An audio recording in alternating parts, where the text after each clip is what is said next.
Alrighty. Excuse me. Welcome back to Free Read Fridays. I'm your intrepid narrator, Fraggeth, and I probably should have used this particular cover several installments ago.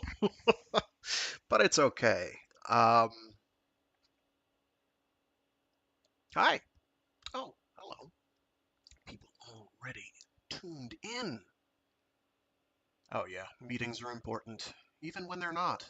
As long as they're not so tedious that you have to resort to what I had to in one of my previous jobs, which was do everything in your power to stay awake, and this usually included, but was not limited to, regrettably, pulling nose hair in order to stay awake and not snore. So, I feel you. It can always be tedious. Anyway, so previously on The Fall of Hyperion by Dan Simmons, the Consul. He's been flying towards his spaceship using his handy-dandy hawking mat, and he's actually getting pretty close to Keats. But unfortunately, he has now fallen off the mat, something like 30 meters up in the air, which is not great. Um, let's see.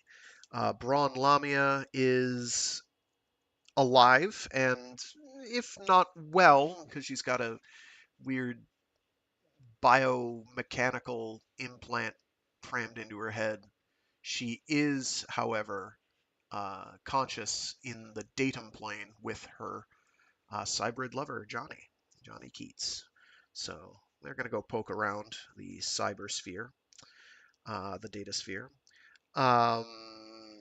Rachel, Saul Weintraub's daughter, is like a day and a bit away from whatever happens when her personal life clock ticks back to the moment of her birth. I don't know. I don't know what's going to happen there. Who knows? Mysteries upon mysteries and tension building to a head. So we've actually got a pretty sizable chunk queued up to read today, including the start of part 3. I was considering breaking at part 3, but the way things have rumbled out, I'd be reading something like 15 pages and then calling it, which is too few in this case. So we're doing rather more than that, and then stopping right before things get really nutty, because chapter 33 is a trip. Chapter 33 is a whole experience. I believe we do finally get perspective again, first person perspective from the Keats cybrid.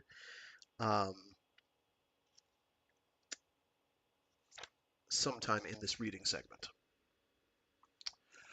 Brawne like Burley, except with an E. So Brawne, Brawne Lamia. Like if you're brawny and burly and, bulked up. I just did like muscle poses. You can't see it, but I did.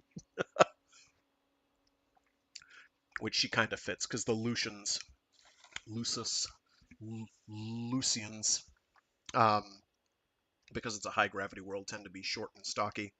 Think dwarves, I guess. Though they're not described as being that short. I don't think he gives them a straight up measurement, just shorter, substantially shorter than web average and bulked out. So the immediate mental image is the classic stereotypical fantasy dwarf.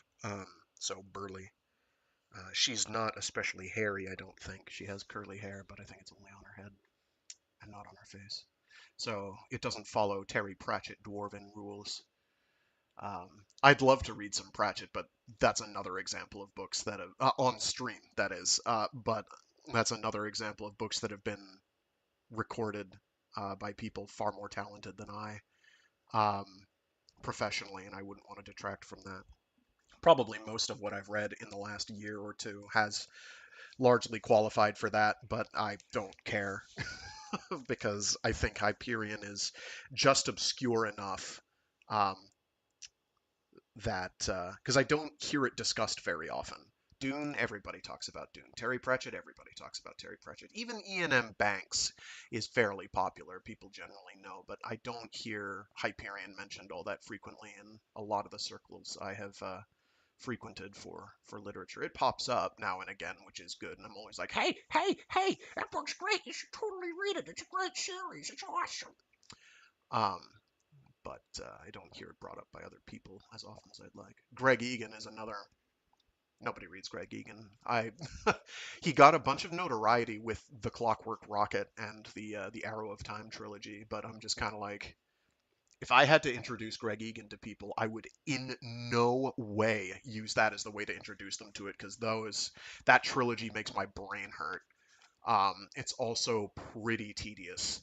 Uh, like that's kind of the point, is it's just people living their life, but they're also like not like us, and he doesn't really hammer that home well. I've harped on this before.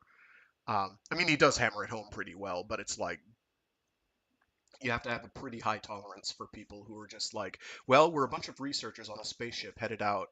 Um, we don't obey the same rules that people do, human people do, because the laws of physics in our dimension are very different. And we're about to go and give you a couple diatribes on just how we go about finding out just how different their rules are. And it's well done for making you kind of understand, yeah, no, things operate rather differently, but it's like there's charts, there's a couple graphs, there's some mathematical equations, and it's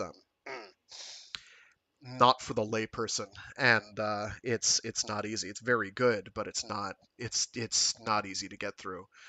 Compare contrast to Dichronauts, which I feel does a lot similar, but in terms of here are characters that are not like us and live in an extremely different world, but it manages to make those characters a bit more interesting and entertaining to engage with, while also showcasing just how weird the world they live in is. I really do want to get around to reading Dichronauts aloud. That one's a great trip. Um, but even then, probably wouldn't recommend that as a first-time read. I'd probably push people towards Permutation City, Quarantine definitely, and then any of his short story collections. I would push people towards. All right, we've harped on enough.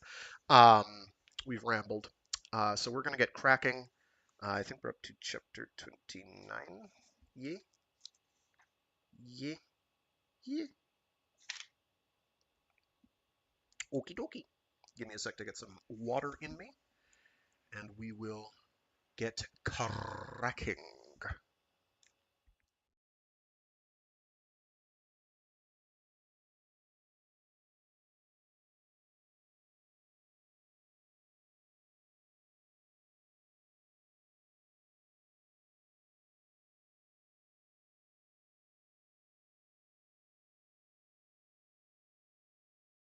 Chapter 29. Saul Weintraub had high hopes the night the Consul left. At long last they were doing something. Or trying to. Saul did not believe that the cryogenic vaults of the Consul's ship would be the answer to saving Rachel. Medical experts on Renaissance Vector had pointed out the extreme danger of that procedure. But it was good to have an alternative, any alternative. And Saul felt that they had been passive long enough, awaiting the Shrike's pleasure like condemned criminals awaiting the guillotine. The interior of the Sphinx seemed too treacherous this night, and Saul brought their possessions out on the broad granite porch of the tomb, where he and Duret sought to make Mastine and Brawne comfortable under blankets and capes, with packs for pillows. Brawne's medical monitors continued to show no brain activity whatsoever, while her body rested comfortably. Mastine turned and tossed in the grip of a fever. "What do you think the Templars' problem is?" asked Duret. "Disease?" "It could be simple exposure," said Saul. "After being abducted from the Wind Wagon, he found himself wandering in the barrens and here in the Valley of the Time Tombs. He was eating snow for liquid and had no food at all." Duret nodded and checked the force med patch they had attached to the inside of Mastine's arm. The telltales showed the steady drip of intravenous solution. But it seems to be something else, said the Jesuit, almost to madness. Templars have an almost telepathic connection to their tree ships, said Saul. It must have driven the voice of the tree Mastine a bit mad when he watched the destruction of the Yggdrasil, especially if he somehow knew it was necessary. Duray nodded and continued sponging the Templar's waxy forehead. It was after midnight, and the wind had come up, moving vermilion dust in lazy spirals and moaning around the wings and rough edges of the Sphinx. The tombs glowed brightly, and then dimmed, now one tomb, then the next, in no apparent order or sequence. Occasionally the tug of time tides would assail both men, making them gasp and grip the stone, but the wave of deja vu and vertigo would fade after a moment. With Brawne Lamia attached to the Sphinx via the cable welded to her skull, they could not leave. Some time before dawn, the clouds parted and the sky became visible, the thickly clustered stars almost painful in their clarity. For a while, the only signs of the great fleets warring there were the occasional fusion trails, narrow diamond scratches on the pane of night. But then the blossoms of distant explosions began to unfurl again, and within the hour the glow of the tombs had been dimmed by the violence above. Who do you think will win? Asked Father Duray. The two men sat with their backs to the stone wall of the Sphinx, faces raised to the cusp of sky revealed between the tomb's forward curved wings. Saul was rubbing Rachel's back as she slept on her stomach. Sorry. Getting some really inconvenient yawning. I haven't stabilized my oxygen intake yet. Because my breathing pattern changes pretty radically from baseline when I'm reading these aloud. Saul was rubbing Rachel's back as she slept on her stomach, rear end raised under the thin blankets. From what the others say, it seems preordained that the web must suffer a terrible war. So you believe the AI Advisory Council's predictions? Saul shrugged in the darkness. I really know nothing about politics, or the Corps' accuracy in predicting things. I'm a minor scholar from a small college on a backwater world. But I have the feeling that something terrible is in store for us, that some rough beast is slouching toward Bethlehem to be born. Duray smiled. Yeats, He said. The smile faded.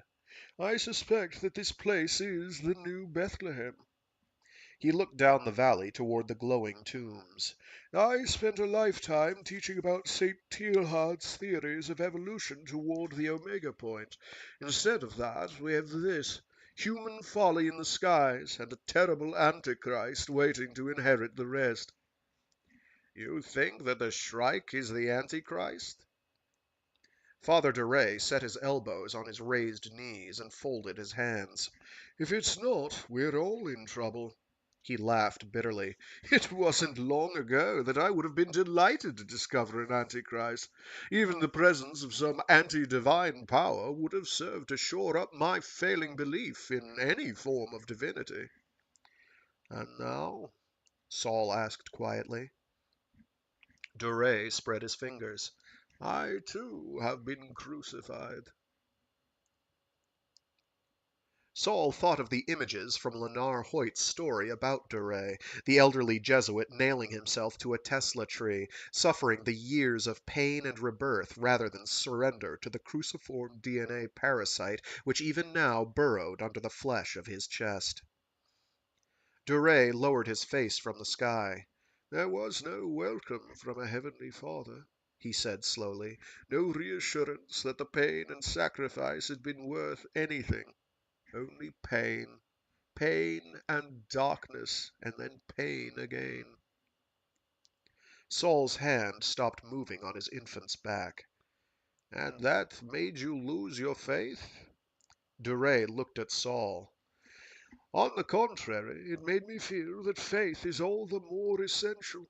Pain and darkness have been our lot since the fall of man. But there must be some hope that we can rise to a higher level, that consciousness can evolve to a plane more benevolent than its counterpoints of a universe hardwired to indifference. Saul nodded slowly. I had a dream during Rachel's long battle with Merlin's sickness. My wife Sarai had the same dream, that I was being called to sacrifice my only daughter. Yes, said Duray. I listened to the Consul's summary on disk. Then you know my response, said Saul. First, that Abraham's path of obedience can no longer be followed, even if there is a God demanding such obedience. Second, that we have offered sacrifices to that God for too many generations, that the payments of pain must stop. Yet here you are, said Duray, gesturing toward the valley, the tombs, the night.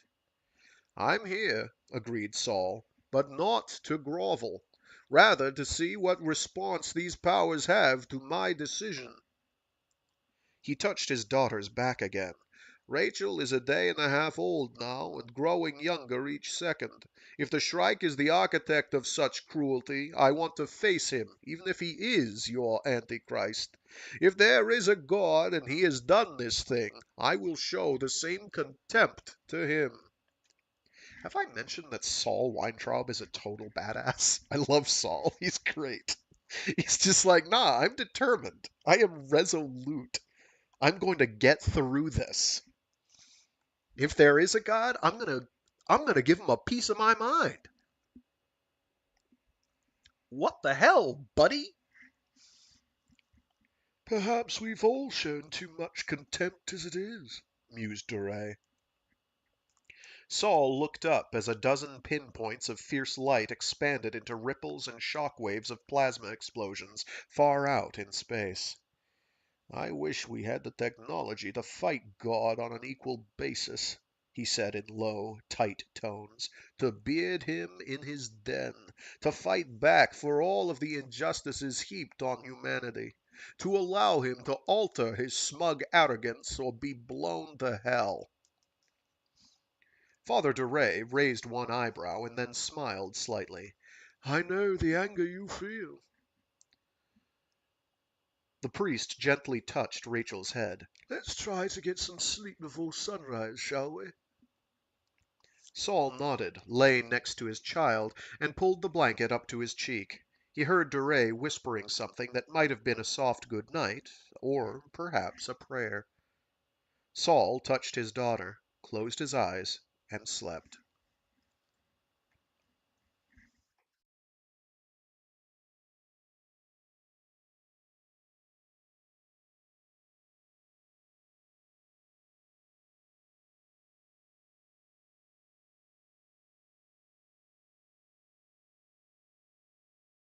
The Shrike did not come in the night, nor did it come the next morning as sunlight painted the southwestern cliffs and touched the top of the crystal monolith. Saul awoke as sunlight crept down the valley. He found Duray sleeping next to him, Mastine and Brawne still unconscious. Rachel was stirring and fussing. Her cry was that of a hungry newborn. Saul fed her with one of the last nursing packs, pulling the heating tab and waiting a moment for the milk to reach body temperature. Cold had settled in the valley overnight, and frost glinted on the steps to the Sphinx. Rachel ate greedily, making the soft mewling and sucking sounds that Saul remembered from more than 50 years earlier, as Sarai had nursed her. When she finished, Saul burped her and left her on his shoulder as he rocked gently to and fro. A day and a half left. Saul was very tired. He was growing old despite the single Poulsen treatment a decade earlier. At the time, he and Sarai would normally have been freed of parental duties, their only child in graduate school and off on an archaeological dig in the outback. Rachel had fallen prey to Merlin sickness, and parenthood had soon descended upon them once again. The curve of those duties rose as Saul and Sarai grew older, Then Saul alone, after the air crash on Barnard's world. And now he was very, very tired. But despite that, despite everything, Saul was interested to note that he did not regret a single day of caring for his daughter. A day and a half left. Father Duray awoke after a bit, and the two men made breakfast from the various canned goods Brawne had brought back with her. Het Mastine did not awaken, but Duray applied the next to last med pack, and the Templar began receiving fluids and IV nutrient. Do you think Lamia should have the last med pack applied? Asked Duray. Saul sighed and checked her comlog monitors again. I don't think so, Paul. According to this, blood sugar is high. Nutrient levels check out as if she had just eaten a decent meal. But how? Saul shook his head. Perhaps that damned thing is some sort of umbilical. He gestured toward the cable attached to the point in her skull where the neural shunt socket had been. So, what do we do today? Saul peered at a sky already fading to green and lapis. Oh, sorry. Saul peered at a sky already fading to the green and lapis dome they had grown used to on Hyperion. We wait, he said.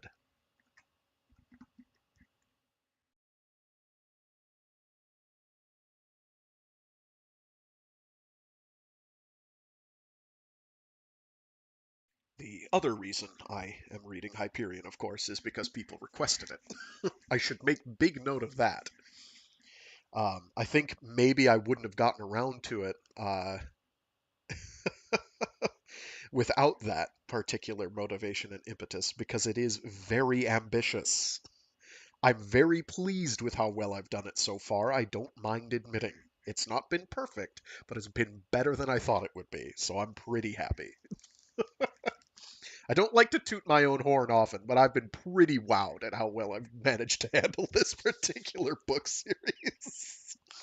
Especially after the comparative stumbling fall, nonstop stumble down some stairs that was The Moon is a Harsh Mistress. I'm still kick myself over that one.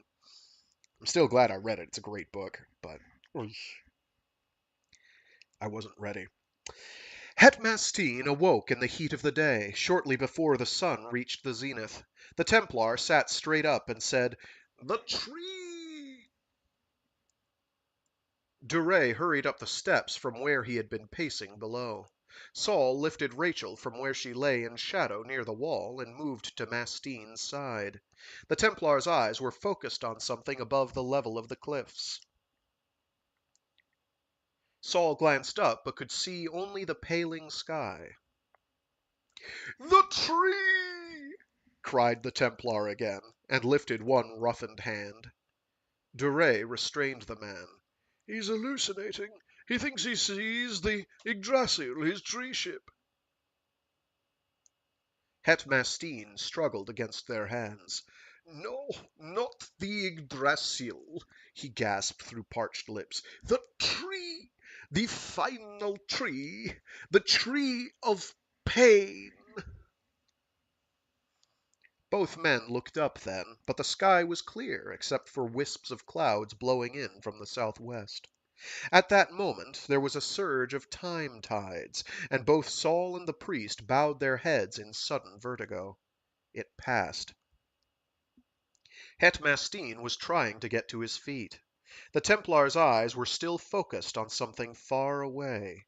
His skin was so hot that it burned Saul's hands. "Get the final med pack," snapped Saul. "Program the ultramorph and anti-fever agent." Duray hurried to comply. "The tree of pain," managed Het Mastine. "I was meant to be its voice. The erg is meant to drive it through space and time. The bishop and the voice of the great tree have chosen me. I cannot fail them."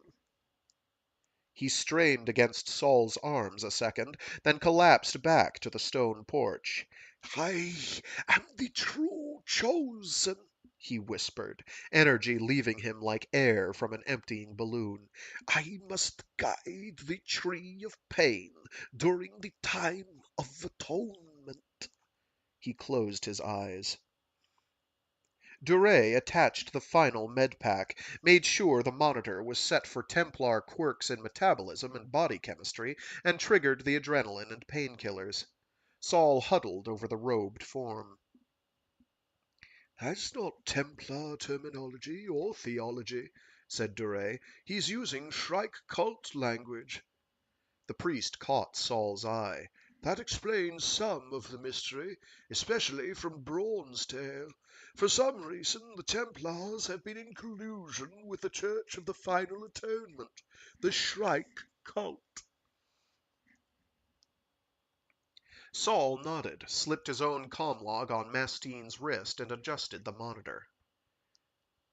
The tree of pain must be the Shrike's fabled tree of thorns, muttered Duray, glancing up at the empty sky where Mastine had been staring.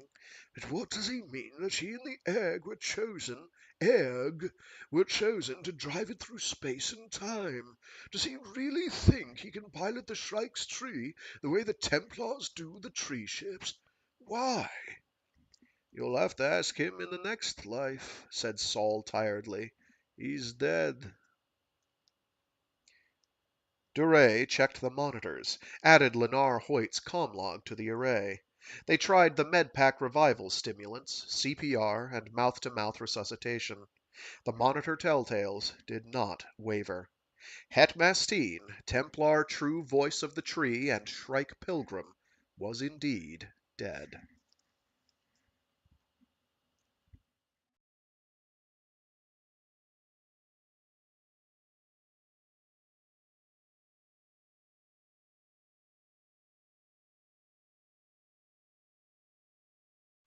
They waited an hour, suspicious of all things in this perverse valley of the Shrike, but when the monitors began showing rapid decomposition of the corpse, they buried Mastine in a shallow grave 50 meters up the trail toward the entrance to the valley. Cassad had left behind a collapsible shovel, labeled entrenching tool in Force jargon, and the men took turns digging while the other watched over Rachel and Brawne Lamia. The two men, one cradling a child, stood in the shadow of a boulder while Duray said a few words before the soil was dropped onto the makeshift fiber-plastic shroud. I did not truly know him, Mastine, said the priest. We were not of the same faith, but we were of the same profession. Voice of the tree Mastine spent much of his life doing what he understood to be God's work, pursuing God's will in the writings of the Muir and the beauties of nature. His was the true faith, tested by difficulties, tempered by obedience, and, in the end, sealed by sacrifice. Duray paused and squinted into a sky that had faded to gunmetal glare. Please accept your servant, O Lord. Welcome him into your arms as you will some day welcome us, your other searchers who have been... Ooh, wow. I skipped a page. Whoops. Your other searchers who have lost their way. In the name of the Father, and of the Son, and of the Holy Spirit. Amen. Rachel began to cry. Saul walked her around as Duray shoveled the earth onto the man-shaped bundle of fiber plastic. They returned to the porch of the Sphinx and gently moved Brawne into what little shade remained. There was no way to shield her from the late afternoon sun unless they carried her into the tomb itself, and neither man wanted to do that.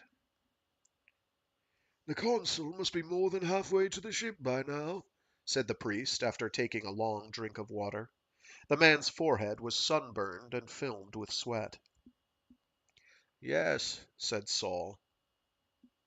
By this time tomorrow he should be back here. We'll use laser cutters to free Brawne, then set her in the ship's surgery. Perhaps Rachel's reverse aging can be arrested in cryogenic storage, despite what the doctors said. Yes. Duray lowered the water bottle and looked at Saul. Do you believe that is what will happen? Saul returned the other man's gaze. No.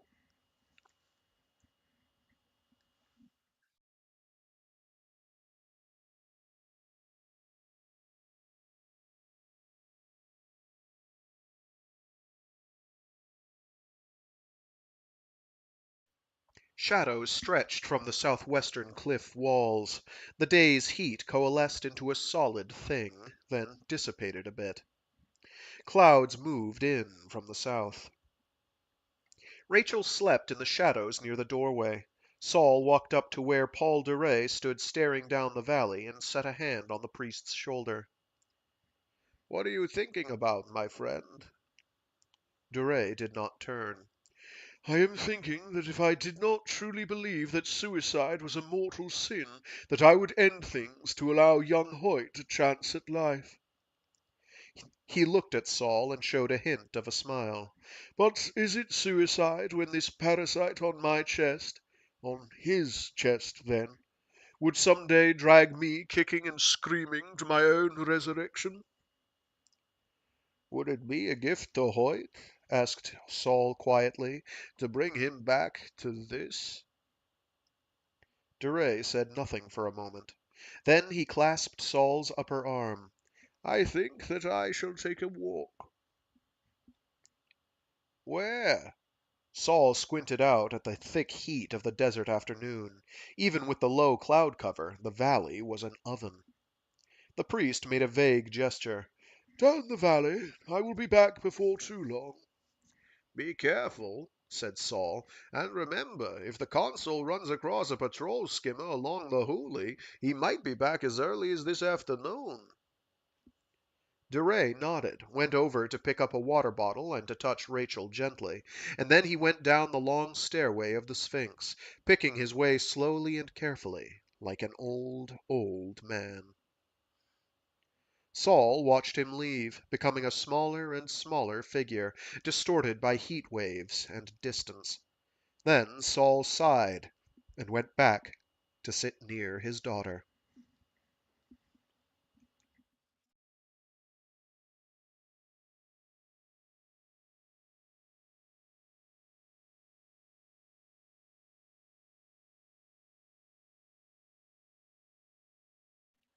Paul de Rey tried to keep to the shadows, but even there the heat was oppressive, weighing on him like a great yoke on his shoulders. He passed the jade tomb and followed the path toward the northern cliffs and the obelisk. That tomb's thin shadow painted darkness on the roseate stone and dust of the valley floor. Descending again, picking his way through the rubble surrounding the crystal monolith, de Rey glanced up as a sluggish wind moved shattered panes and whistled through cracks high up on the face of the tomb. He saw his reflection in the lower surfaces and remembered hearing the organ song of the evening wind rising from the cleft when he had found the Bikura high on the Pinyon Plateau. That seemed like lifetimes ago. It was lifetimes ago. De Rey felt the damage the cruciform reconstruction had done to his mind and memory. It was sickening. The equivalent of suffering a stroke with no hope of recovery. Reasoning that once would have been Reasoning that once would have been child's play to him now required extreme concentration or was simply beyond his ability. Words eluded him. Emotions tugged at him with the same sudden violence as the time tides. Several times he had had to leave the other pilgrims, while he wept in solitude for no reason he could understand. The other pilgrims. Now only Saul and the child remained. Father de Rey would gladly surrender his own life if those two could be spared. Was it a sin, he wondered, to plan deals with the Antichrist? He was far down the valley now, almost to the point where it curved eastward into the widening cul-de-sac where the Shrike Palace threw its maze of shadows across the rocks. The trail wound close to the northwest wall as it passed the cave tombs. Duray felt the cool air from the first tomb and was tempted to enter just to recover from the heat, close his eyes, and take a nap. He continued walking. The entrance to the second tomb had more Baroque carvings in the stone, and Duray was reminded of the ancient basilica he had discovered in the cleft, the huge cross and altar where the retarded Bikura had worshipped. It had been the obscene immortality of the cruciform they had been worshipping, not the chance of true resurrection promised by the cross. But what was the difference? Duray shook his head, trying to clear the fog and cynicism that clouded every thought. The path wound higher here past the third cave tomb, the shortest and least impressive of the three. There was a light in the third cave tomb. Duray stopped, took a breath, and glanced back down the valley. The Sphinx was quite visible almost a kilometer away, but he could not quite make out Saul in the shadows. For a moment Duray wondered if it had been the third tomb that they had sheltered in the day before, if one of them had left a lantern there. It had not been the third tomb. Except for the search for Cassad, no one had entered this tomb in 3 days. Father Duray knew that he should ignore the light, return to Saul, keep the vigil with the man and his daughter. But the Shrike came to each of the others separately. Why should I refuse the summons? Duray felt moisture on his cheek and realized that he was weeping soundlessly, mindlessly. He roughly wiped the tears away with the back of his hand and stood there clenching his fists. My intellect was my greatest vanity. I was the intellectual Jesuit, secure in the tradition of Teilhard and Prasad. Even the theology I pushed on the church, on the seminarians, and on those few faithful still listening had emphasized the mind, that wonderful omega point of consciousness. God as a clever algorithm. Well, some things are beyond intellect, Paul. Duray entered the third cave tomb.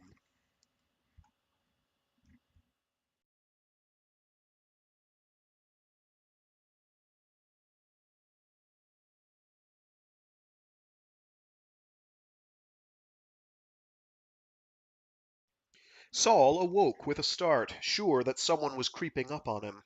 He jumped to his feet and looked around. Rachel was making soft sounds, awakening from her nap at the same time as her father. Brawne Lamia lay motionless where he had left her, med telltales still glowing green, brain activity readout a flat red. He had slept for at least an hour. The shadows had crept across the valley floor, and only the top of the Sphinx was still in sunlight as the sun broke free of the clouds. Shafts of light slanted through the valley entrance and illuminated the cliff walls opposite. The wind was rising, but nothing moved in the valley. Saul lifted Rachel, rocked her as she cried, and ran down the steps, looking behind the Sphinx and toward the other tombs. "Paul!" His voice echoed off rock. Paul, Paul, Paul. Wind stirred dust beyond the jade tomb, but nothing else stirred.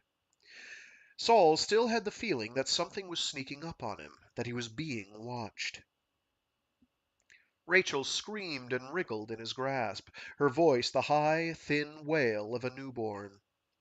Saul glanced at his comm log. She would be 1 day old in an hour.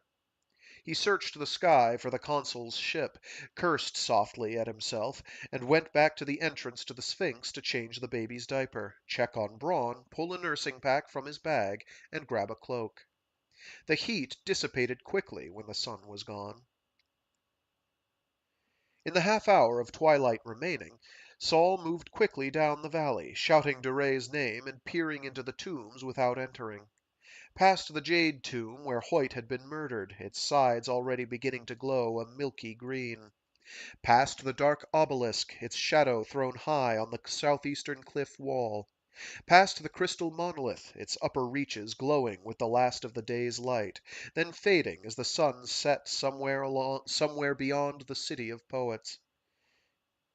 In the sudden chill and hush of evening, past the cave tombs, Saul shouting into each and feeling the dank air against his face like a cold breath from an open mouth. No answer. In the last of the twilight, around the bend in the valley to the blade and buttress riot of the Shrike Palace, dark and ominous in the growing gloom, Saul stood at the entrance, trying to make sense of the ink-black shadows, spires, rafters, and pylons, shouted into the dark interior. Only his echo answered. Rachel began to cry again. Shivering, feeling a chill on the back of his neck, wheeling constantly to surprise the unseen watcher, and seeing only deepening shadows and the first of the night's stars between clouds above, Saul hurried back up the valley toward the Sphinx, walking quickly at first, and then almost running past the jade tomb as the evening wind rose with the sound of children screaming. "God damn!" breathed Saul, as he reached the top of the stairs to the Sphinx. Brawne Lamia was gone. There was no sign of her body or the metal umbilical. Cursing, holding Rachel tight, Saul fumbled through his pack for the flashlight. 10 meters down the central corridor, Saul found the blanket Brawne had been wrapped in. Beyond that, nothing.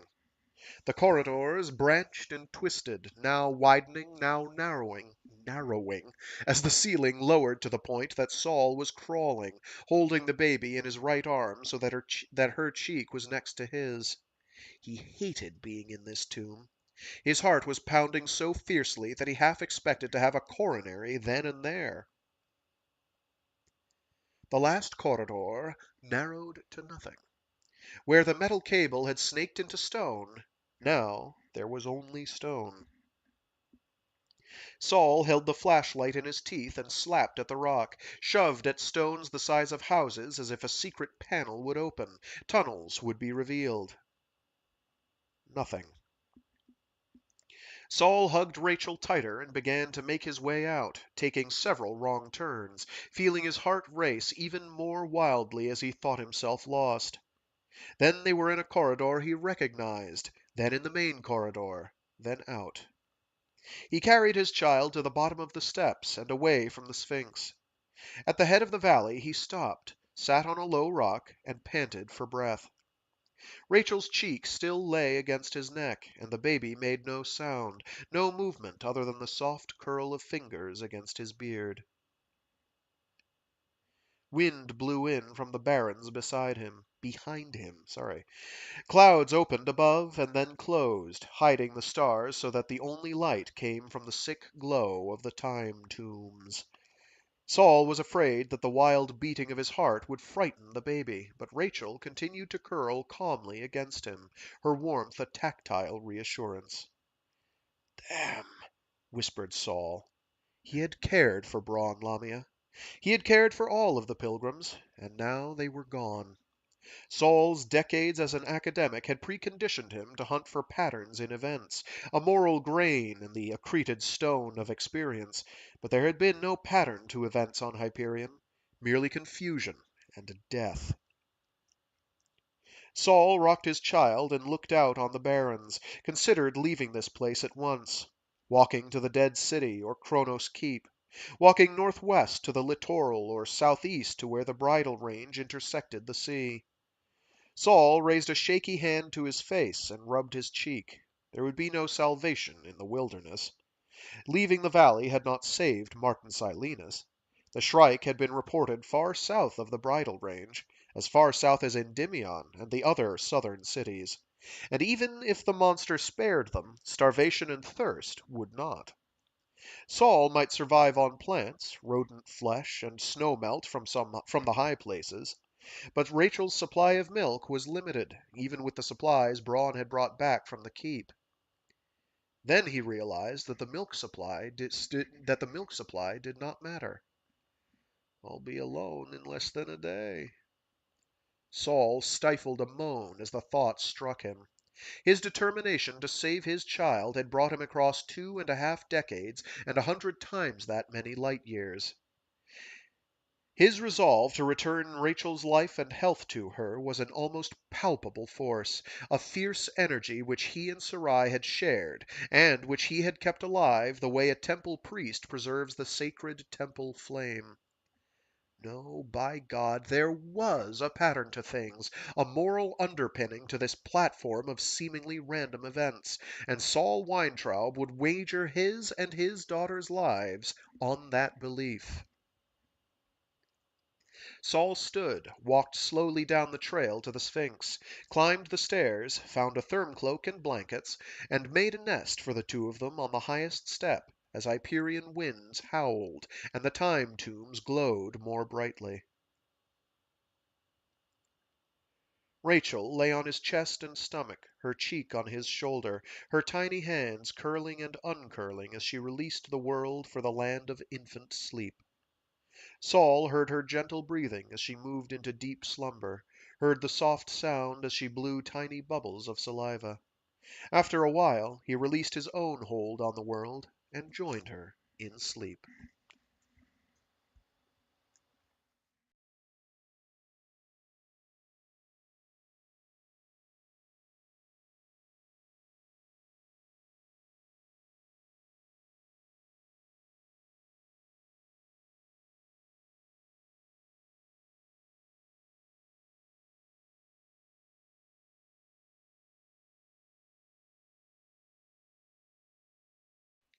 Chapter 30. Saul dreamed the dream he had suffered since the day Rachel had incurred Merlin's sickness. He was walking through a vast structure where columns the size of redwood trees rose into the gloom, and where crimson light fell in solid shafts from somewhere far above. There came the sound of a giant conflagration, entire worlds burning. Ahead of him glowed two ovals of the deepest red. Saul knew the place. He knew that he would find an altar ahead with Rachel on it. Rachel in her 20s and unconscious. And then would come the voice, demanding. Saul stopped on the low balcony and stared down at the familiar scene. His daughter, the woman he and Sarai had bid farewell to when she left for postgraduate work on distant Hyperion, lay naked on a broad block of stone. Above them all floated the twin red orbs of the shrike's gaze. On the altar lay a long, curved knife made of sharpened bone. The voice came then.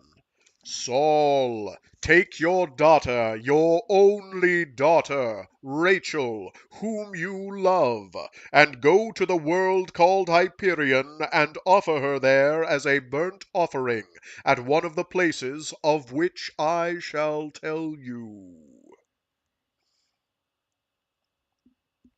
Saul's arms were shaking with rage and grief. He pulled at his hair and shouted into the darkness, repeating what he had told that voice before. There will be no more offerings, neither child nor parent. There will be no more sacrifices. The time of obedience and atonement is past. Either help us as a friend or go away. In previous dreams, this had led to the sound of wind and isolation, terrible footsteps receding in the dark. But this time the dream persisted, the altar shimmered, and was suddenly empty except for the bone knife. The twin red orbs still floated high above, fire-filled rubies the size of worlds. Saul, listen, came the voice, modulated now so it did not boom from far above, but almost whispered in his ear. The future of humankind depends upon your choice. Can you offer Rachel out of love, if not obedience? Saul heard the answer in his mind even as he groped for the words. There would be no more offerings. Not this day, not any day. Humankind had suffered enough for its love of gods, its long search for God. He thought of the many centuries in which his people, the Jews, had negotiated with God, complaining, bickering, decrying the unfairness of things, but always, always returning to obedience at whatever the cost.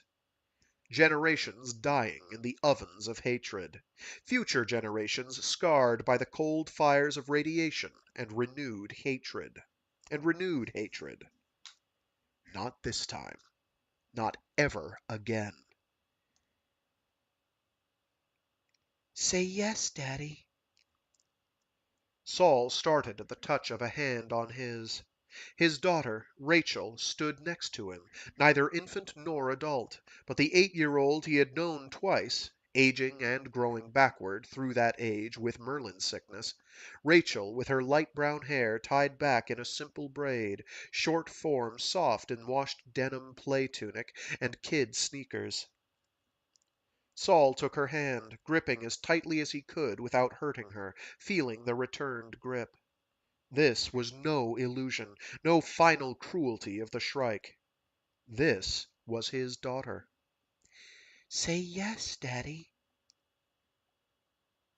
Saul had solved Abraham's problem of obedience to a god turned malicious. Obedience could no longer be paramount in relations between humanity and its deity.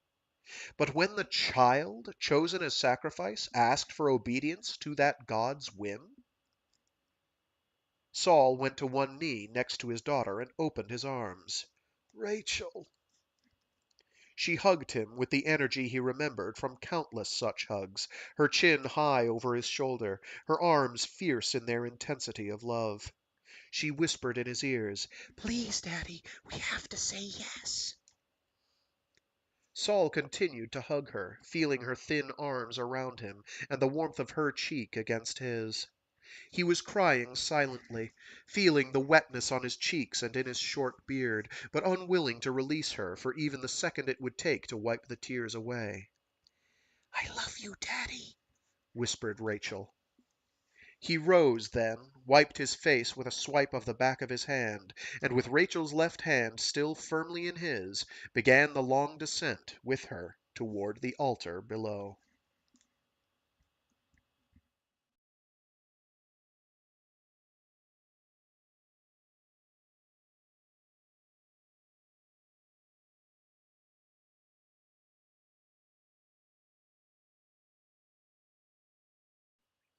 Saul awoke with a sense of falling, grabbing for the baby. She was asleep on his chest, her fist curled, her thumb in her mouth, but when he started upright she awoke with the cry and arching reflex of a startled newborn. Saul got to his feet, dropping blankets and cloak around him, clutching Rachel tightly to him. It was daylight. Late morning, if anything. They had slept while the night died and sunlight crept into the valley and across the tombs. The Sphinx huddled over them like some predatory beast, powerful forelegs extended on either side of the stairway where they had slept. Rachel wailed, her face contorting with the shock of waking and hunger, and sensed fear in her father. Saul stood in the fierce sunlight and rocked her. He went to the top step of the Sphinx, changed her diaper, heated one of the last nursing packs, offered it to her until the wails turned to soft nursing sounds, burped her, and walked her around until she drifted into light sleep again. It was less than 10 hours until her birthday. Less than 10 hours until sunset and the last few minutes of his daughter's life. Not for the first time, Saul wished that the time tomb were a great glass building, symbolizing the cosmos and the deity that ran it. Saul would throw rocks at the structure until not a single pane remained unbroken. He tried to remember the details of his dream, but the warmth and reassurance of it shredded in the harsh light of Hyperion's sun. He remembered only Rachel's whispered entreaty.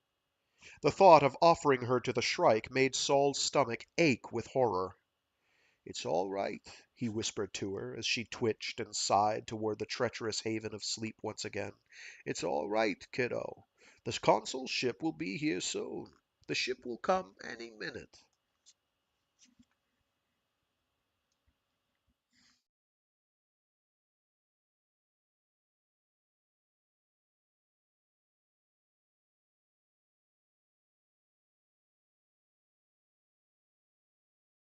The consul's ship did not come by noon. The consul's ship did not come by mid-afternoon. Did not come by mid-afternoon. Saul walked the valley floor, calling out for those who had disappeared, singing half-forgotten songs when Rachel awoke, crooning lullabies as she drifted back to sleep. His daughter was so tiny and light. 6 pounds and 3 ounces, 19 inches at birth, he remembered, smiling at the antique units of his antique home, of Barnard's World. In late afternoon he startled awake from his half doze in the shade of the Sphinx's outflung paw, standing with Rachel waking in his arms as a spacecraft arched across the dome of deep lapis sky. "It's come!" he cried, and Rachel stirred and wiggled as if in response.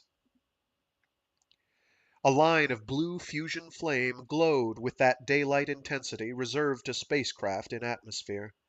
Saul hopped up and down, filled with the first relief in many days. He shouted and leaped until Rachel wailed and wept in concern. Saul stopped, lifted her high, knowing that she could not yet focus her eyes, but wanting her to see the beauty of the descending ship as it arced above the distant mountain range, dropping toward the high desert. "He did it!" cried Saul. "He's coming! The ship will—" 3 heavy thuds struck the valley almost at once. The first two were the twin sonic booms of the spacecraft's footprint racing ahead of it as it decelerated. The third was the sound of its destruction. Saul stared at the glowing pinpoint at the apex of the long fusion tail suddenly grew. Saul stared as the glowing pinpoint at the apex of the long fusion tail suddenly grew as bright as the sun, expanded into a cloud of flame and boiling gases, and then tumbled toward the distant desert in 10,000 burning pieces. He blinked away retinal echoes as Rachel continued crying. "My God!" whispered Saul. "My God!" There was no denying the complete destruction of the spacecraft. Secondary explosions ripped the air, even from 30 kilometers away, as pieces fell, trailing smoke and flames, toward the desert, the mountains, and the sea of grass beyond. "My God!" Saul sat on the warm sand. He was too exhausted to cry, too empty to do anything but rock his child until her crying stopped.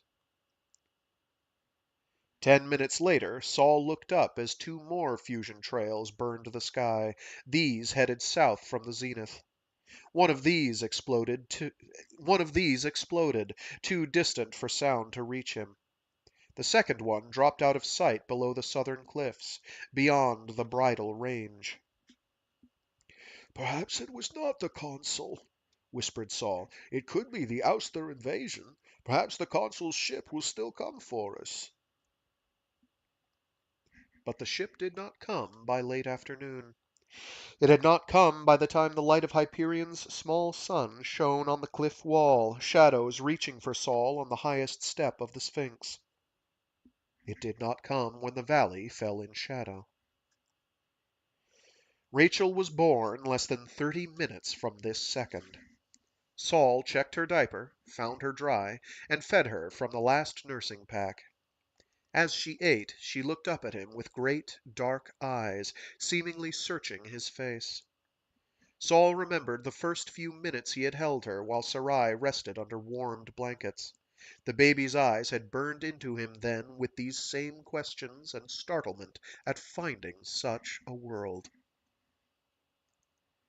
The evening wind brought clouds moving in quickly above the valley. Rumbles to the southwest came rumbles to the southwest came first as distant thunder, and then with the sick regularity of artillery, more likely nuclear or plasma explosions 500 clicks or more to the south. Saul scanned the sky between lowering clouds and caught glimpses of fiery meteor trails arching overhead. Ballistic missiles or dropships, probably. Death for Hyperion in either case. Saul ignored it. He sang softly to Rachel as she finished nursing. He had walked to the head of the valley, but now he returned slowly to the Sphinx. The tombs were glowing as never before, rippling with the harsh light of neon gases excited by electrons. Overhead, the last shafts from the setting sun changed the low clouds to a ceiling of pastel flames. Less than 3 minutes remained until the final celebration of Rachel's birth. Even if the consul's ship arrived now, Saul knew that he would not have time to board it or get his child into cryogenic sleep. He did not want to. Saul climbed the stairs to the Sphinx slowly, realizing that Rachel had come this way 26 standard years earlier, never guessing the fate that awaited her in that dark crypt. He paused at the top step and took in a breath. The light from the sun was a palpable thing, filling the sky and igniting the wings and upper mass of the Sphinx.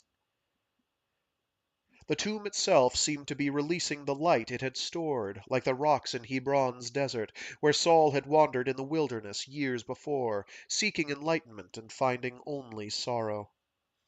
The air shimmered with light, and the wind continued to rise, blowing sand across the valley floor and then relenting. Saul went to one knee up on the top step, pulling off Rachel's blanket until the child was in her only was it Saul went to one knee on the top step, pulling off Rachel's blanket until the child was in only her soft cotton newborn's clothes, swaddling clothes.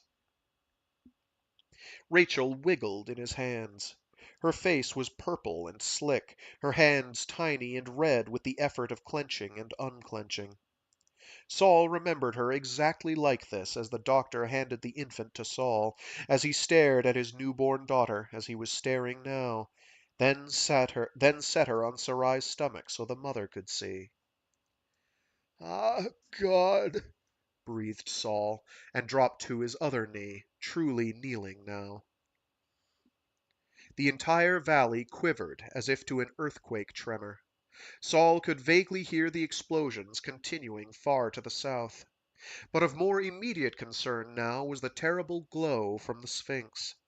Saul's shadow leaped 50 meters behind him down the stairway and across the valley floor as the tomb pulsed and vibrated with light.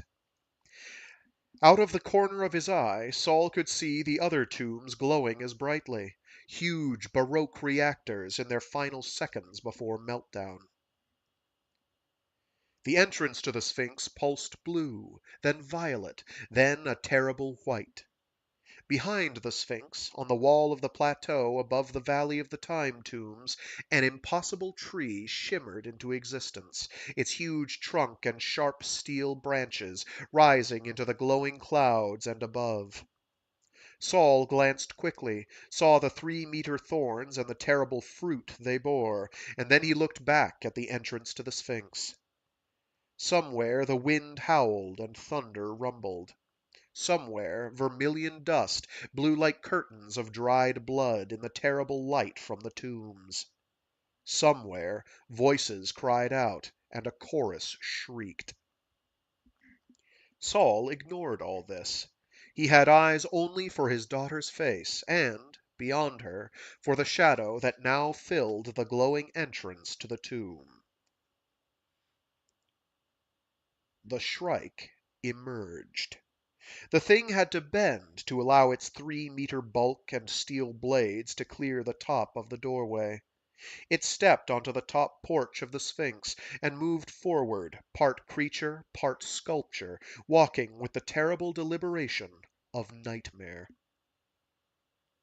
The dying light above rippled on the thing's carapace, cascaded down across curving breastplate to steel thorns there, shimmering on finger blades and scalpels rising from every joint.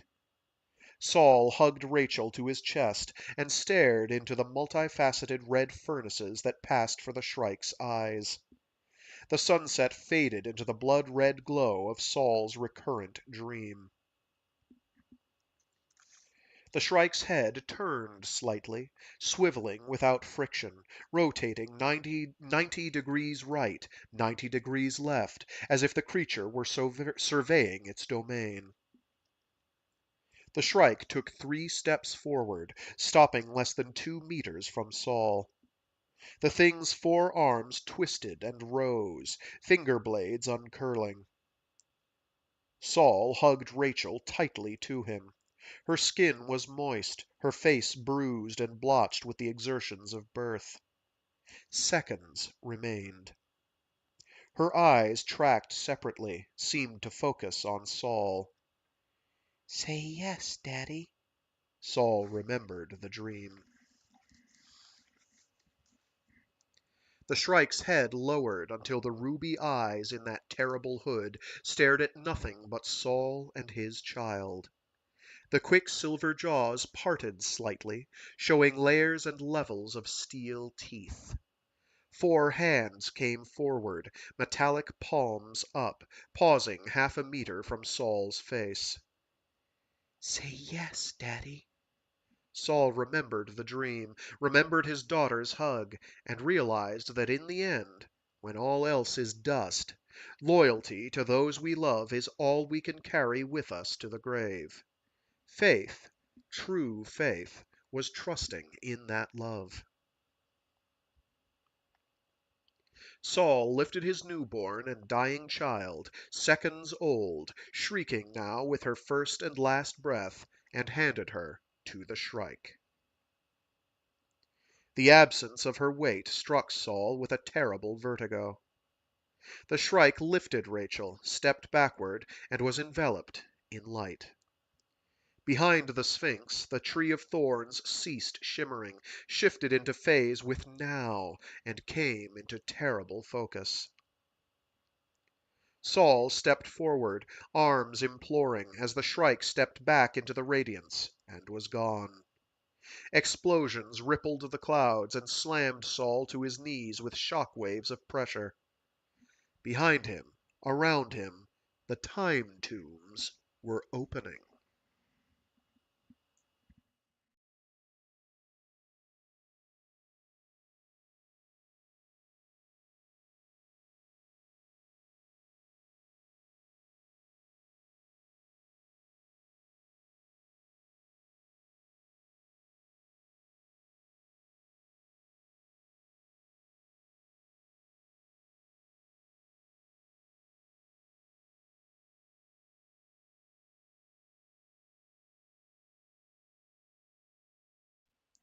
Part 3, Chapter 31. I awoke, and was not pleased to be awakened. Rolling over, squinting and cursing the sudden invasion of light, I saw Leigh Hunt sitting on the edge of the bed, an aerosol injector still in his hand.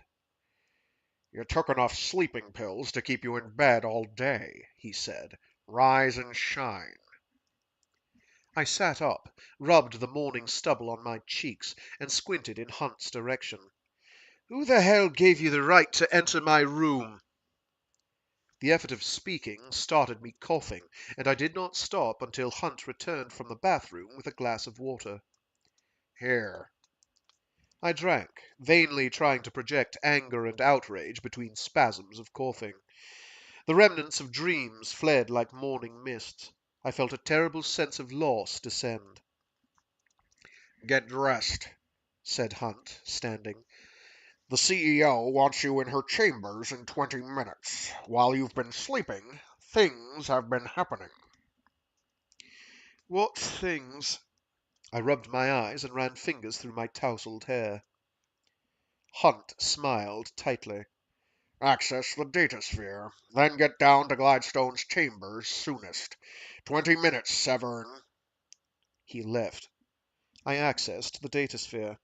One way to visualize one's entry point to the datasphere is to imagine a patch of old Earth's ocean in varying degrees of turbulence. Normal days tended to show a placid sea with interesting patterns of ripples. Crises showed chop and whitecaps. Today there was a hurricane underway. Entry was delayed to any access route. Confusion reigned in breaking waves of update surges. The datumplane matrix was wild with storage shifts and major credit transfers, and the all thing, normally a multi-layered buzz of information and political debate, was a raging wind of confusion, abandoned referenda and obsolete position templates blowing by like tattered clouds. Dear God, I whispered, breaking access but feeling the pressure of the information surge still pounding at my implant circuits and brain. War.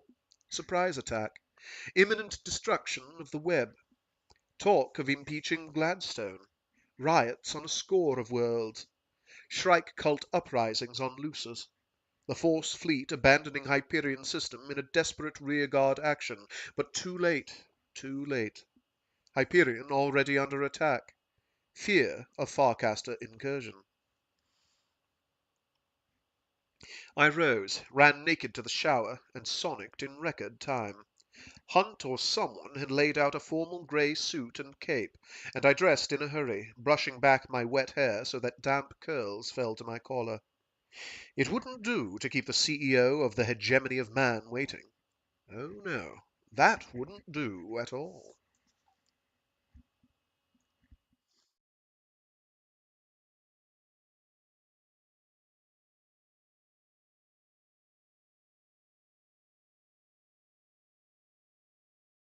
It's about time you got here, said Mina Gladstone as I entered her private chambers. What the fuck have you done? I snapped. Gladstone blinked. Evidently, the CEO of the hegemony of man was not used to being spoken to in that tone. Tough shit, I thought. Remember who you are and to whom you are speaking, Gladstone said coldly. I don't know who I am, and I may be speaking to the greatest mass murderer since Horace Glennon Height. Why the hell did you allow this war to happen? Gladstone blinked again and looked around. We were alone. Her sitting room was long and pleasantly dark and hung with original art from old Earth. At that moment I didn't care if I was in a room filled with original Van Goghs. I stared at Gladstone, the Lincoln-esque face merely that of an old woman in the thin light through the blinds. She returned my gaze for a moment, then looked away again. I apologize, I snapped, no apology in my voice. You didn't allow it. You made it happen, didn't you? No, Seven, I did not make it happen. Gladstone's voice was hushed, almost a whisper. Speak up, I said. I paced back and forth near the tall windows, watching the light from the blinds move across me like painted stripes. And I'm not Joseph Seven. She raised an eyebrow. Shall I call you M. Keats? You can call me No Man, I said, so that when the other Cyclopes come, you can say that no man has blinded you, and they will go away, saying that it's the will of the gods. Do you plan to blind me? Right now I could wring your neck and walk away without a twinge of remorse. Millions will die before this week is out. How could you have allowed it? Gladstone touched her lower lip. The future branches only two directions, she said softly. War and total uncertainty, or peace and totally certain annihilation. I chose war. Who says this? There was more curiosity than anger in my voice now. It is a fact. She glanced at her comlog. In 10 minutes I have to go before the Senate to declare war. Tell me the news of the Hyperion pilgrims. I crossed my arms and stared down at her. I will tell you if you promise to do something. I will if I can. I paused, realized that no amount of leverage in the universe could make this woman write a blank check on her word. All right, I said. I want you to fatline Hyperion, release the hold you have on the Consul's ship, and send someone up the Hooghly River to find the Consul himself. He's about 130 clicks from the capital, above the Kala locks. He may be hurt. Gladstone crooked a finger, rubbed her lip, and nodded. I will send someone to find him. Releasing the ship depends on what else you have to tell me. Are the others alive? I curled my short cape around me and collapsed on a couch across from her. Some are. Brawne Lamia's daughter, Brawne. The Shrike took her. For a while she was unconscious, connected to some sort of neural shunt to the datasphere. I dreamed she was floating somewhere, reunited with the implant persona of the first Keats retrieval personality, just entering the datasphere, the megasphere really, the core connections and dimensions I never dreamed of, as well as the accessible sphere. Is she alive now? Gladstone leaned forward, intense. I don't know. Her body disappeared. I was awakened before I saw where her persona entered the megasphere. Gladstone nodded. What about the colonel? Cassard was taken somewhere by Moneta, the human female who seems to reside in the tombs as they travel through time. The last I saw of him, he was attacking the Shrike barehanded. Shrikes, actually. There were thousands of them. Did he survive? I opened my hands. I don't know. These were dreams, fragments, bits and pieces of perception. The poet? Silenus was carried off by the Shrike, impaled on the tree of thorns. But I glimpsed him there later in Cassard's dream. Silenus was still alive. I don't know how. So the tree of thorns is real, not merely Shrike cult propaganda? Oh, yes, it's real.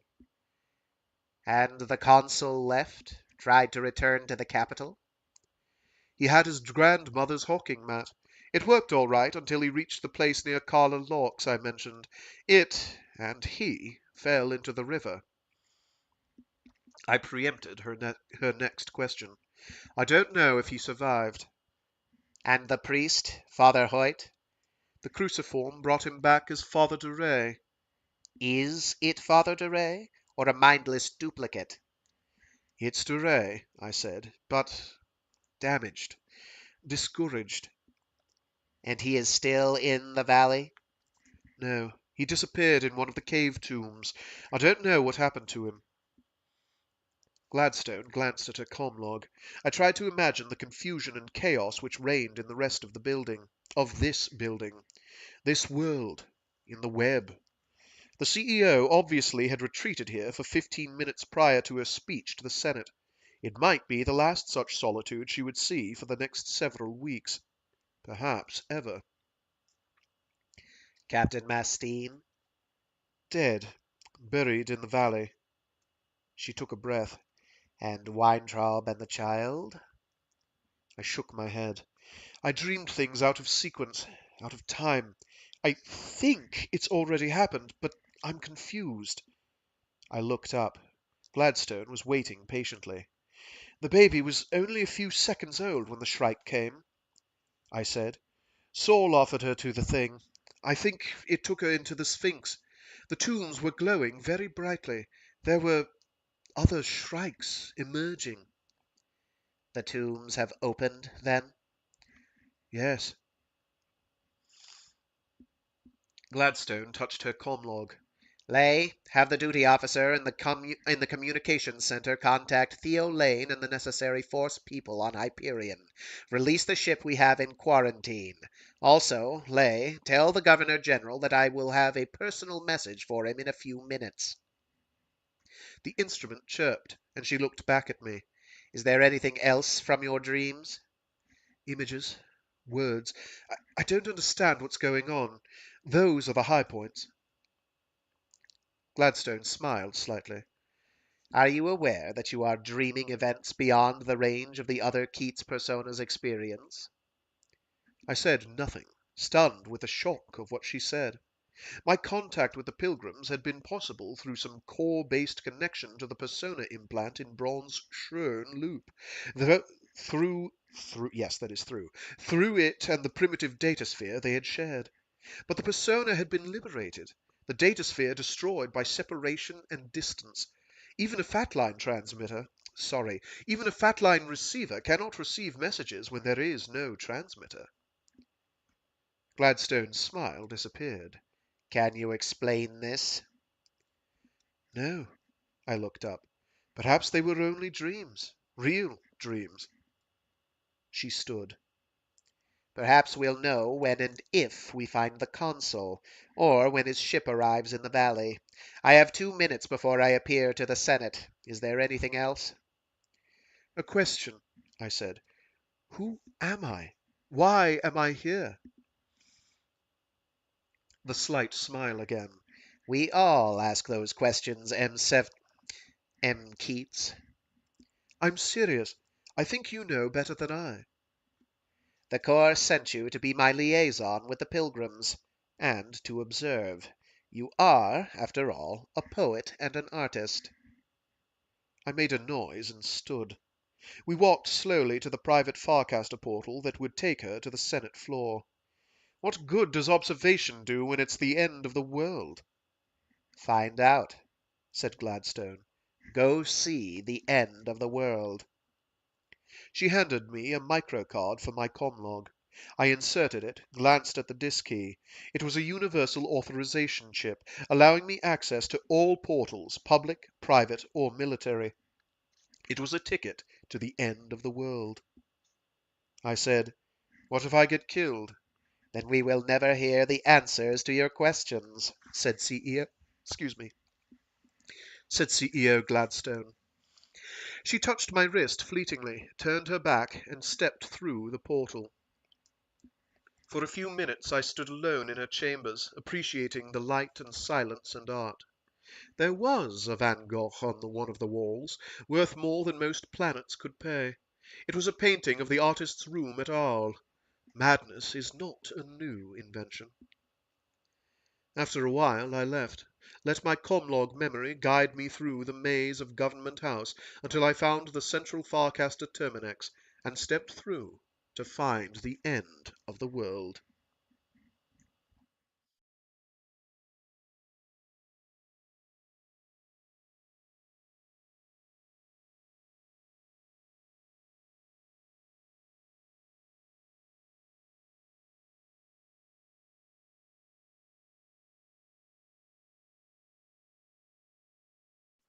There were two full-access Farcaster pathways through the web, the Concourse and the River Tethys.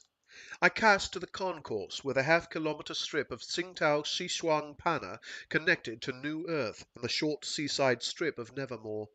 Tsingtao-Xishuangpanna was a first-wave world, 34 hours away from the Ouster onslaught. New Earth had been on the second wave list, even now being announced, and had a little over a standard week before invasion. Nevermore was deep in the web, years away from attack. There were no signs of panic. People were taking to the datasphere and all thing rather than the streets.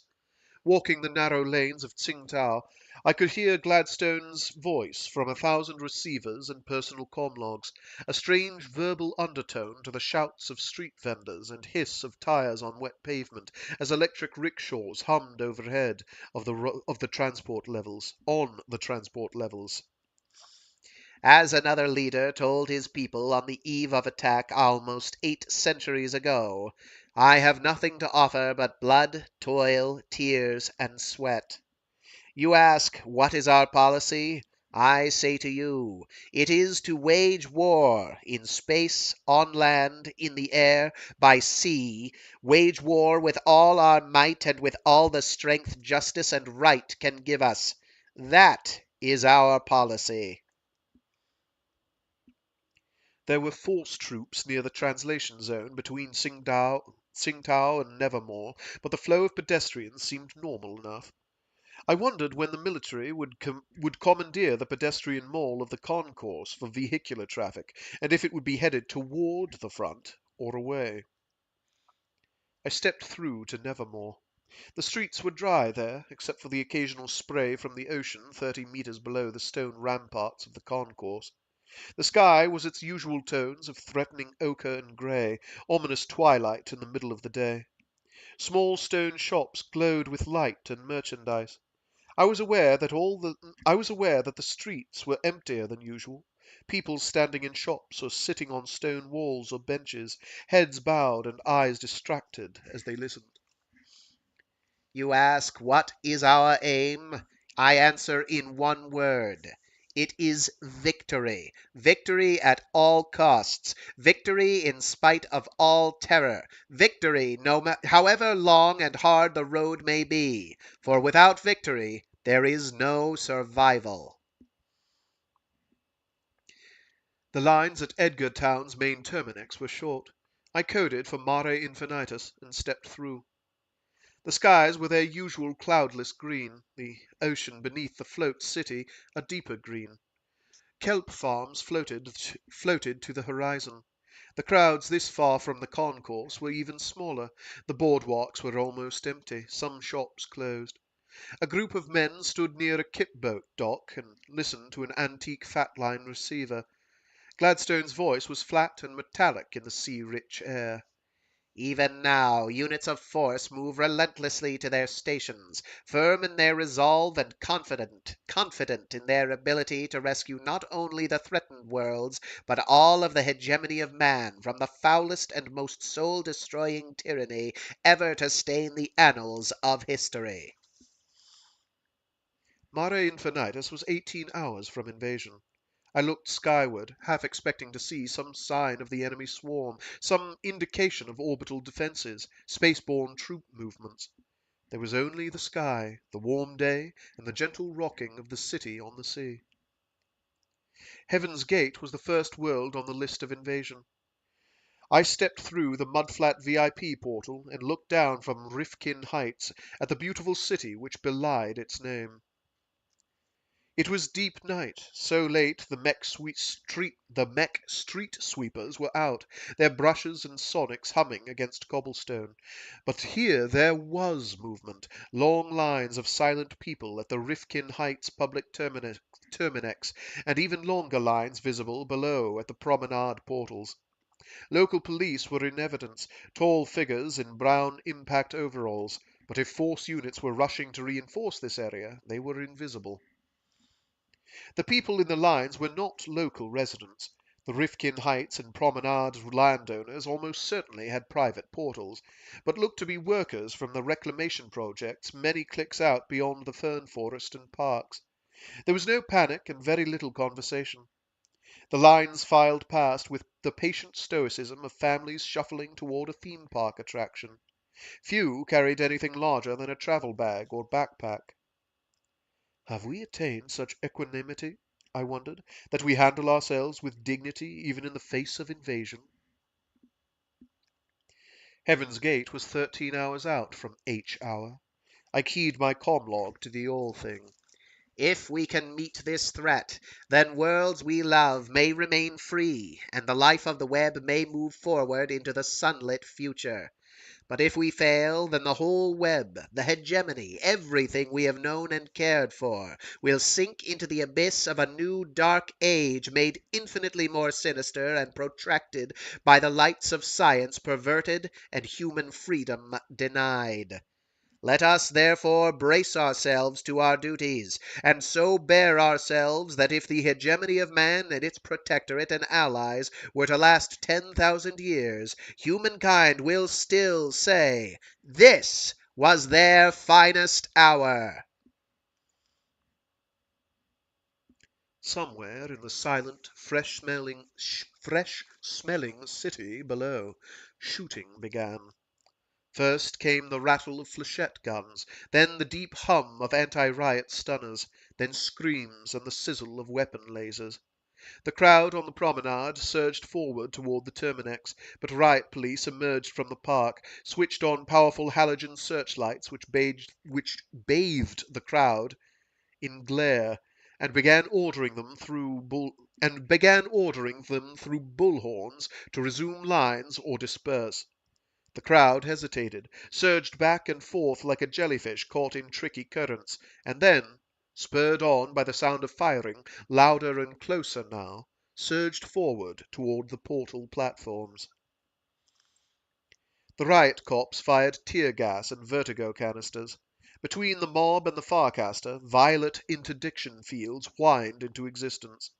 A flight of military EMVs and security skimmers came in low over the city, searchlights stabbing downward.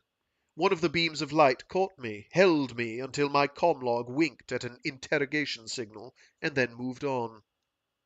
It began to rain. So much for equanimity. The police had secured the Rifkin Heights public terminex and were stepping through the private atmospheric protectorate portal I had used. I decided to go elsewhere.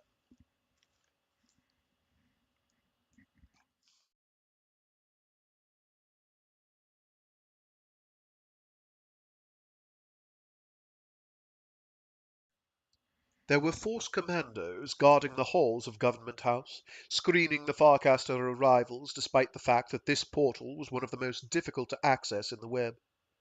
I passed through 3 checkpoints before reaching the executive residential wing, where my apartments were. Suddenly, guards stepped out to empty the main hall and secure its tributaries, and Gladstone swept by, accompanied by a swirling crowd of advisors, aides, and military leaders. Surprisingly, she saw me. Brought her retinue to a clumsy halt, and spoke to me through the barricade of combat-armored Marines.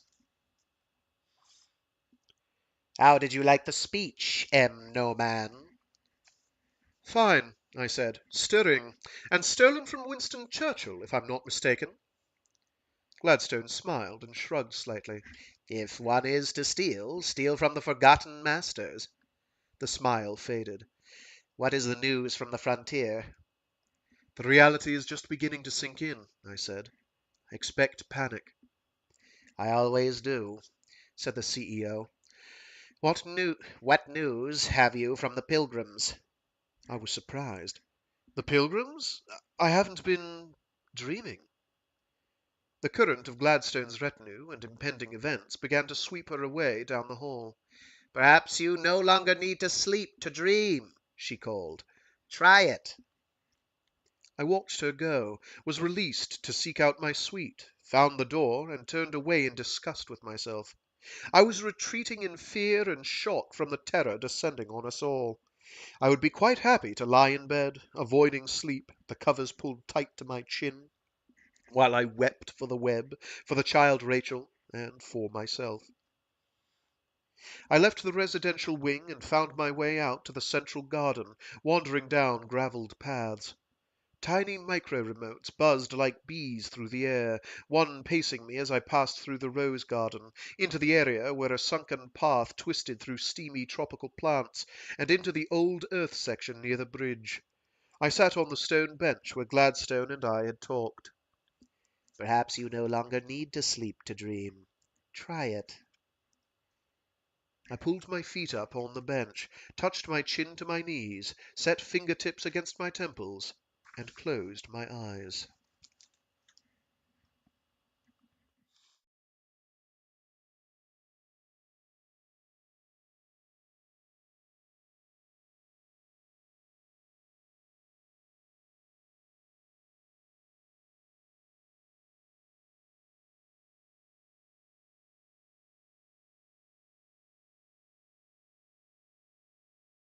Chapter 32. Martin Silenus rides in the pure poetry of pain. A steel thorn 2 meters long, enters his body between his shoulder blades and passes out through his chest, extending to a point, a terrible tapering meter beyond him. His flailing arms cannot touch the point. The thorn is frictionless. His sweaty palms and curling fingers can find no purchase there. Despite the thorn's slickness to the touch, his body does not slide. He is as firmly impaled as a butterfly pinned for exhibition.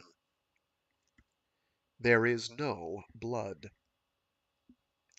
In the hours after rationality returned through the mad haze of pain, Martin Silenus wondered about that. There is no blood. But there is pain. Oh, yes, there is pain in abundance here. Pain beyond the poet's wildest imaginings of what pain was. Pain beyond human endurance and the boundaries of suffering. But Silenus endures. And Silenus suffers. He screams for the thousandth time, a ragged sound, empty of content, free of language, even obscenities. Words fail to convey such agony. Silenus screams and writhes. After a while he hangs limply, the long thorn bouncing slightly in response to his gyrations. Other people hang above, below, and behind him, but Silenus spends little time observing them. Each is separated by his or her own private cocoon of agony. "Why, this is hell," thinks Silenus, quoting Marlowe, "nor am I out of it." But he knows it is not hell, nor any afterlife. But he also knows that it is not some sub-branch of reality. The thorn passes through his body. 8 centimeters of organic steel through his chest.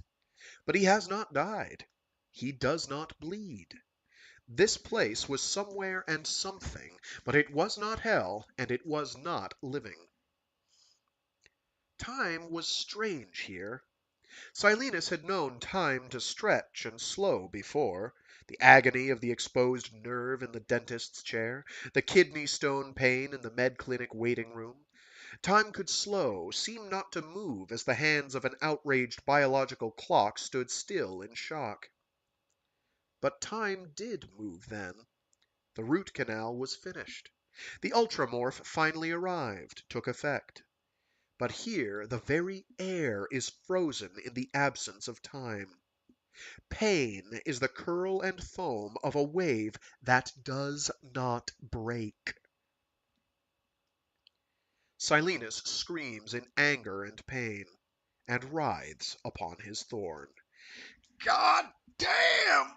he manages at last. "God damn motherfuck son of a bitch!" The words are relics of a different life, artifacts from the dream he had lived before the reality of the tree.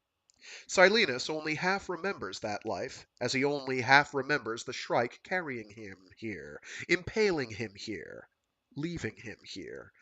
"Oh, God!" he screams the poet, and clutches at the thorn with both hands, trying to lever himself up to relieve the great weight of his body, which adds so immeasurably to the unmeasurable pain. There is a landscape below. He can see for miles. It is a frozen papier-mâché diorama of the Valley of the Time Tombs and the desert beyond. Papier-mâché. There we go. Even the dead city and the distant mountains are reproduced in plasticized, sterile miniature. It does not matter. For Martin Silenus there is only the tree and the pain, and the two are indivisible. Silenus shows his teeth in a pain-cracked smile. When he was a child on old Earth, he and Amalfi Schwartz, his best friend, had visited a commune of Christians in the North American preserve, learned their crude theology, and afterward had made many jokes about crucifixion. Young Martin had spread his arms wide, crossed his legs, lifted his head, and said, "Gee, I can see the whole town from up here." Amalfi had roared. Silenus screams. Time does not truly pass, but after a while Silenus's mind returns to something resembling linear observation, something other than the scattered oases of clear, pure agony separated by the desert of mindlessly received agony. And in that linear perception of his own pain, Silenus begins to impose time on this timeless place. First, the obscenities add clarity to his pain. Shouting hurts, but his anger clears and clarifies. Then, in the exhausted times between shouting or pure spasms of pain, Silenus allows himself thought. At first it is merely an effort to sequence, to recite the times tables in his mind, anything to separate the agony of 10 seconds ago from the agony yet to come. Silenus discovers that in the effort of concentrating, the agony is lessened slightly. Still unbearable, still driving all true thought like wisps before a wind, but lessened some indefinable amount. So Silenus concentrates. He screams and rails and writhes, but he concentrates. Since there is nothing else to concentrate on, he concentrates on the pain. Pain, he discovers, has a structure. It has a floor plan. It has designs more intricate than a chambered nautilus, features more baroque than the most buttressed Gothic cathedral. Even as he screams, Martin Silenus studies the structure of this pain. He realizes that it is a poem. Silenus arches his body and neck for the 10,000th time, seeking relief where no relief is possible. But this time he sees a familiar form 5 meters away from him, 5 meters above him, hanging from a similar thorn, twisting in the unreal breeze of agony.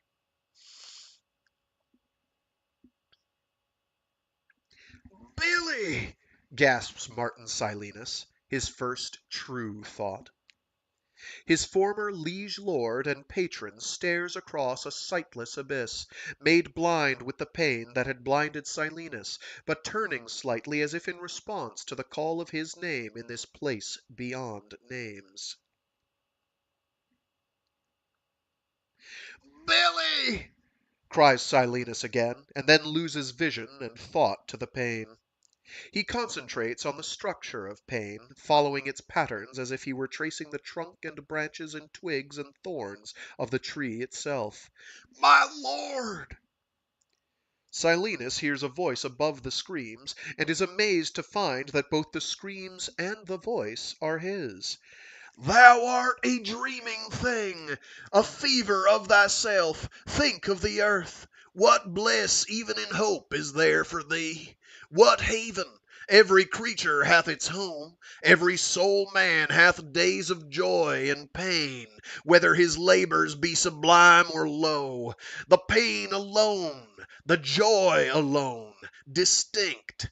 Only the dreamer venoms all his days, bearing more woe than all his sins deserve." He knows the verse, not his, John Keats's, and feels the words further structuring the seeming chaos of pain around him. Silenus understands that the pain has been with him since birth, the universe's gift to a poet. It is a physical reflection of the pain he has felt and futilely tried to set to verse, to pin down with prose, all those useless years of life. It is worse than pain. It is unhappiness because the universe offers pain to all. Only the dreamer venoms all his days, bearing more woe than all his sins deserve.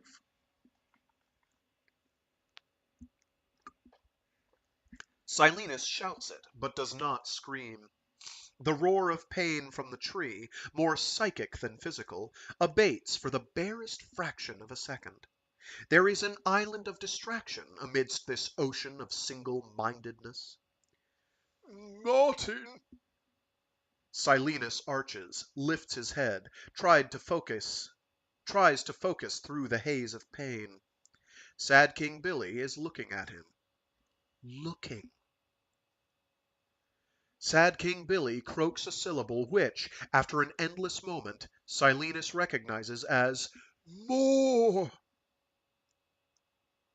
Silenus screams in agony, writhes in a palsied spasm of mindless physical response. But when he stops, dangling in exhaustion, the pain not lessened but driven from the motor areas of his brain by fatigue toxins, he allows the voice within him to shout and whisper its song.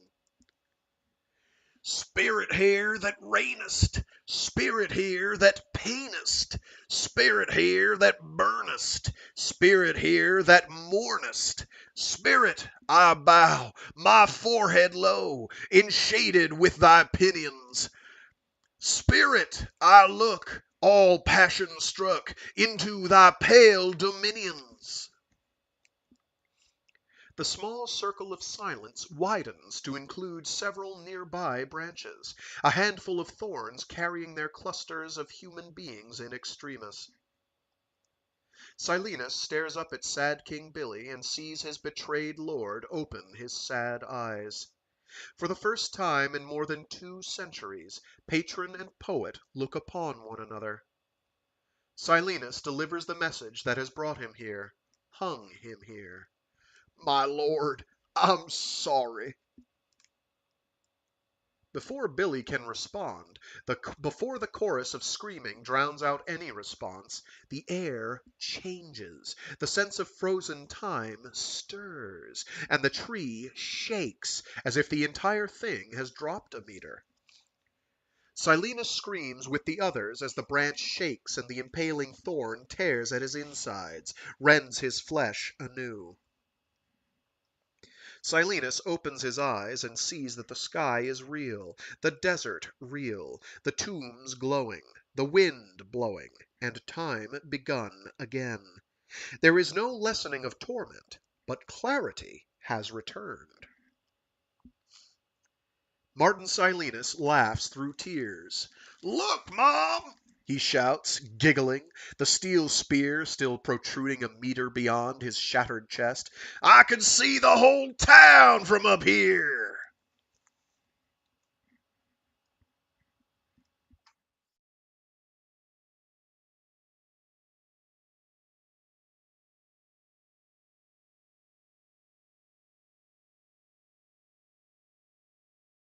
M7, are you all right?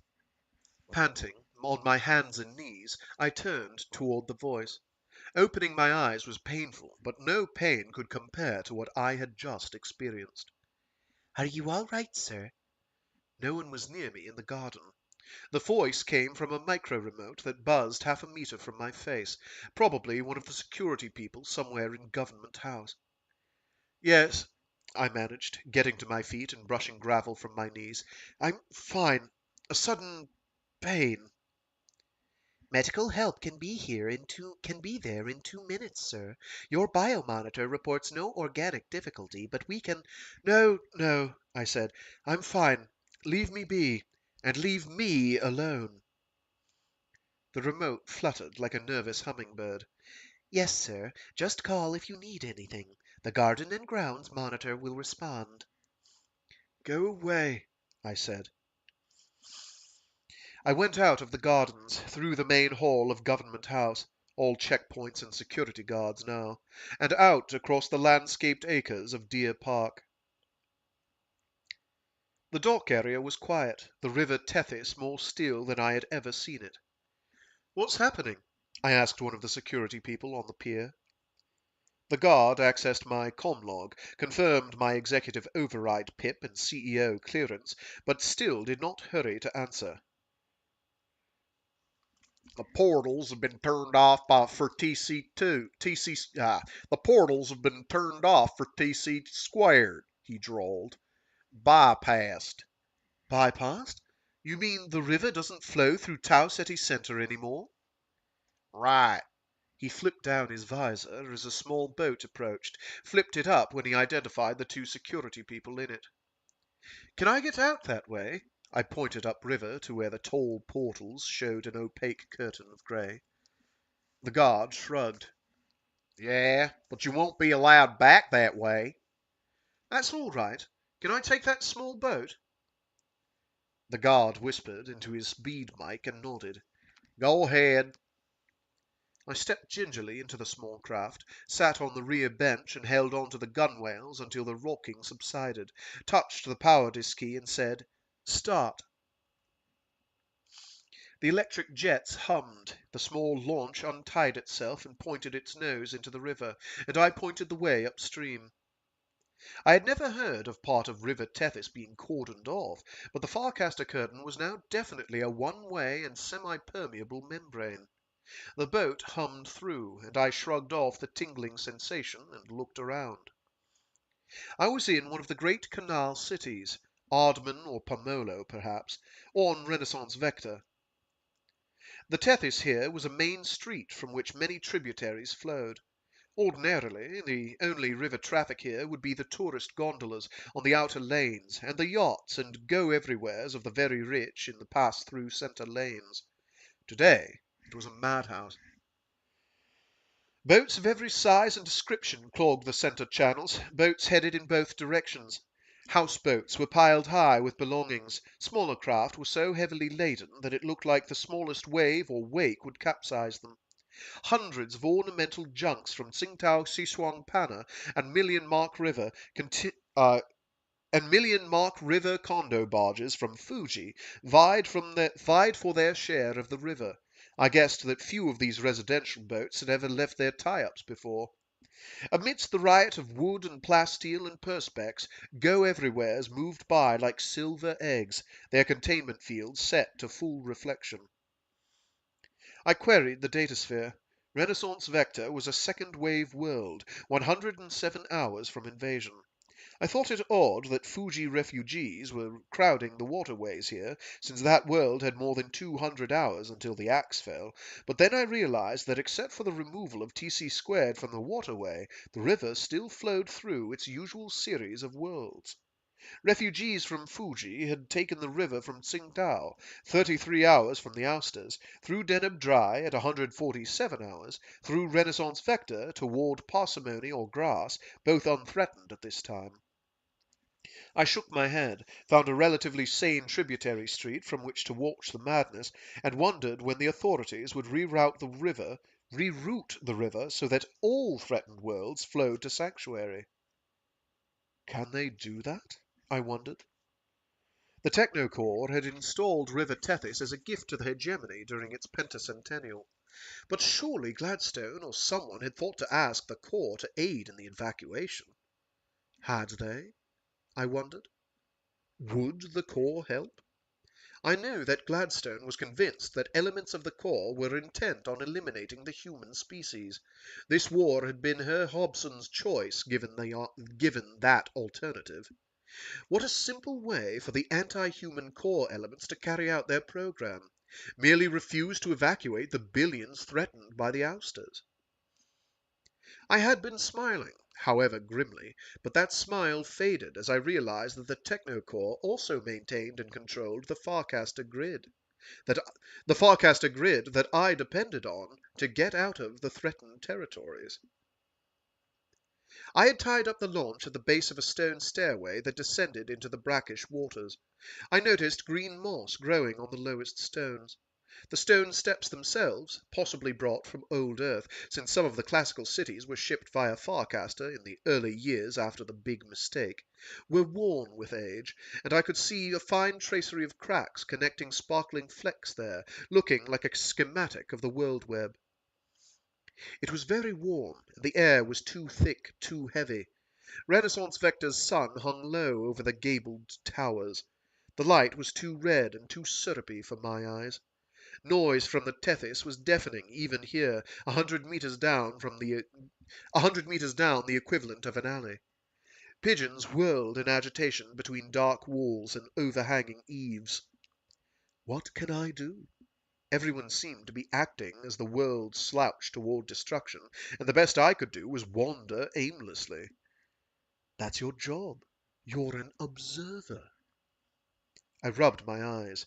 Who said that poets had to be observers?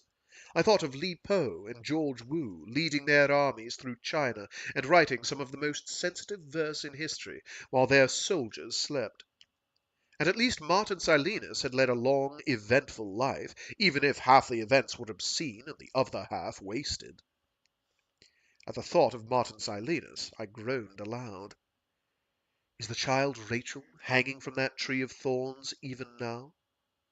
For a second I pondered that, wondering if such a fate were preferable to the quick extinction of Merlin's sickness. No. I closed my eyes, concentrated on thinking of nothing at all, hoping that I could make some contact with Saul, discover something about the fate of the child. The small boat rocked gently from distant wakes. Somewhere above me, the pigeons fluttered to a ledge and cooed to one another.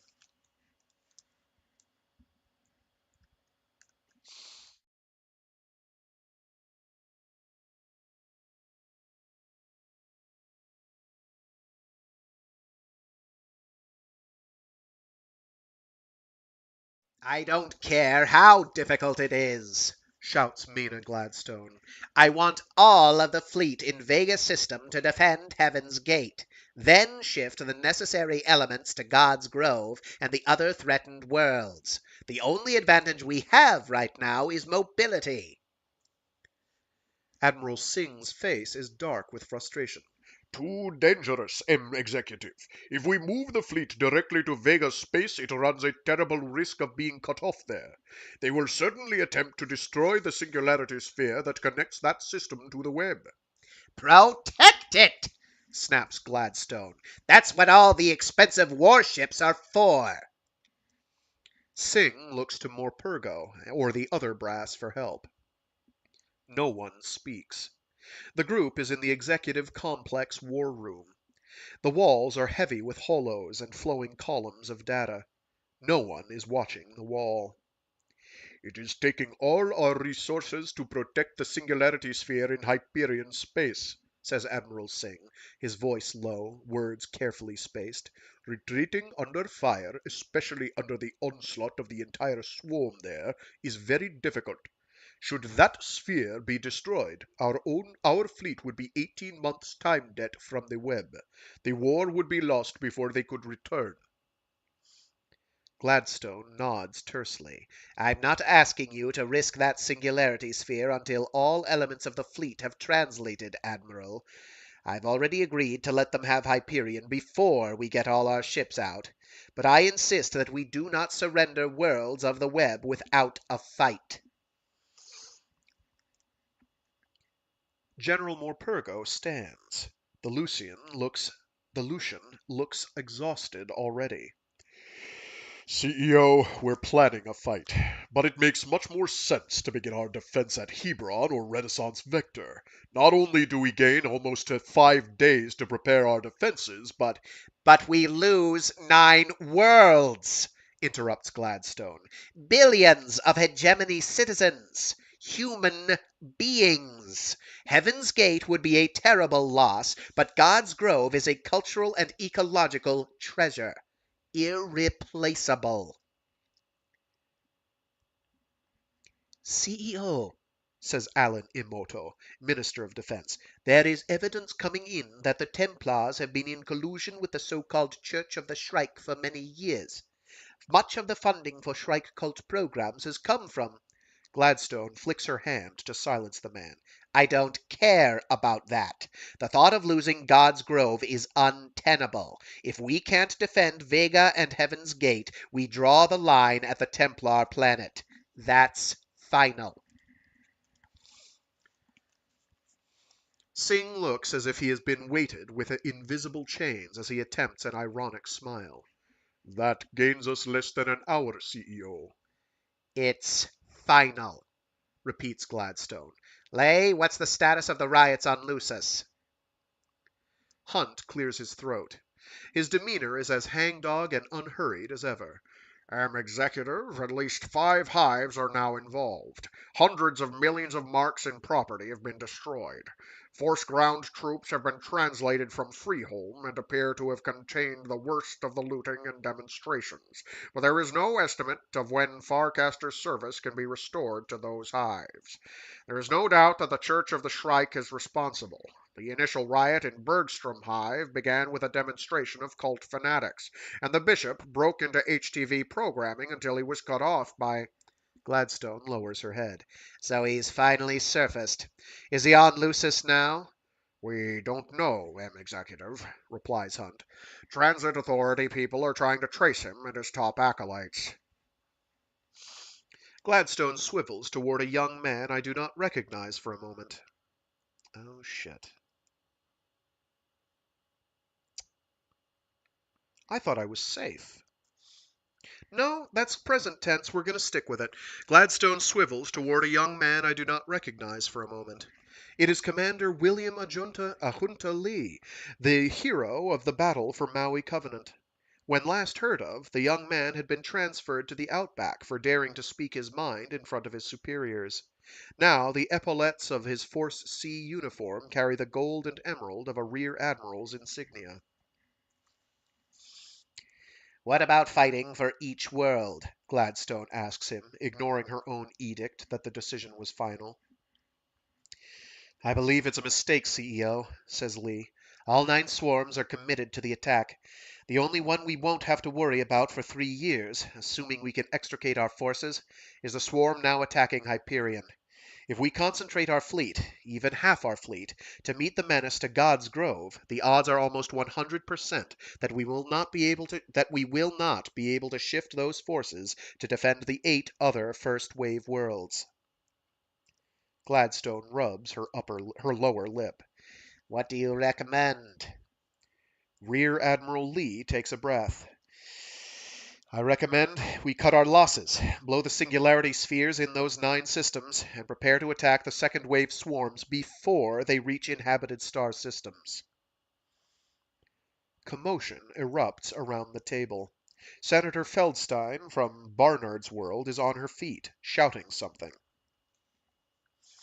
Gladstone waits for the storm to subside. Carry the fight to them, you mean? Counterattack the swarms themselves, not wait to fight a defensive battle? Yes, M. Executive. Gladstone points at Admiral Singh. Can it be done? Can we plan, prepare, and launch such offensive strikes by... Oh, sorry. She consults the data stream on the wall above her. 94 standard hours from now?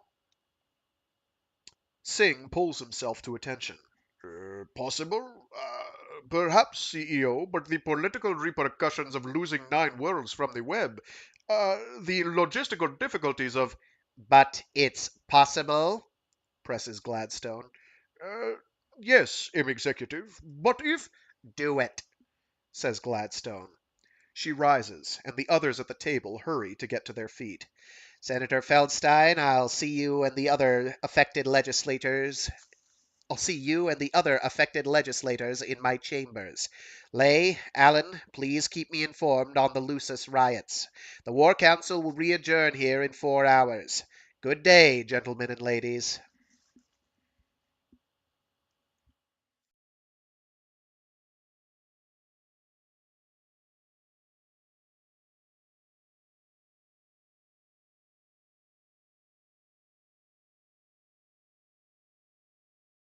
I walked the streets as in a daze, my mind tuned to echoes.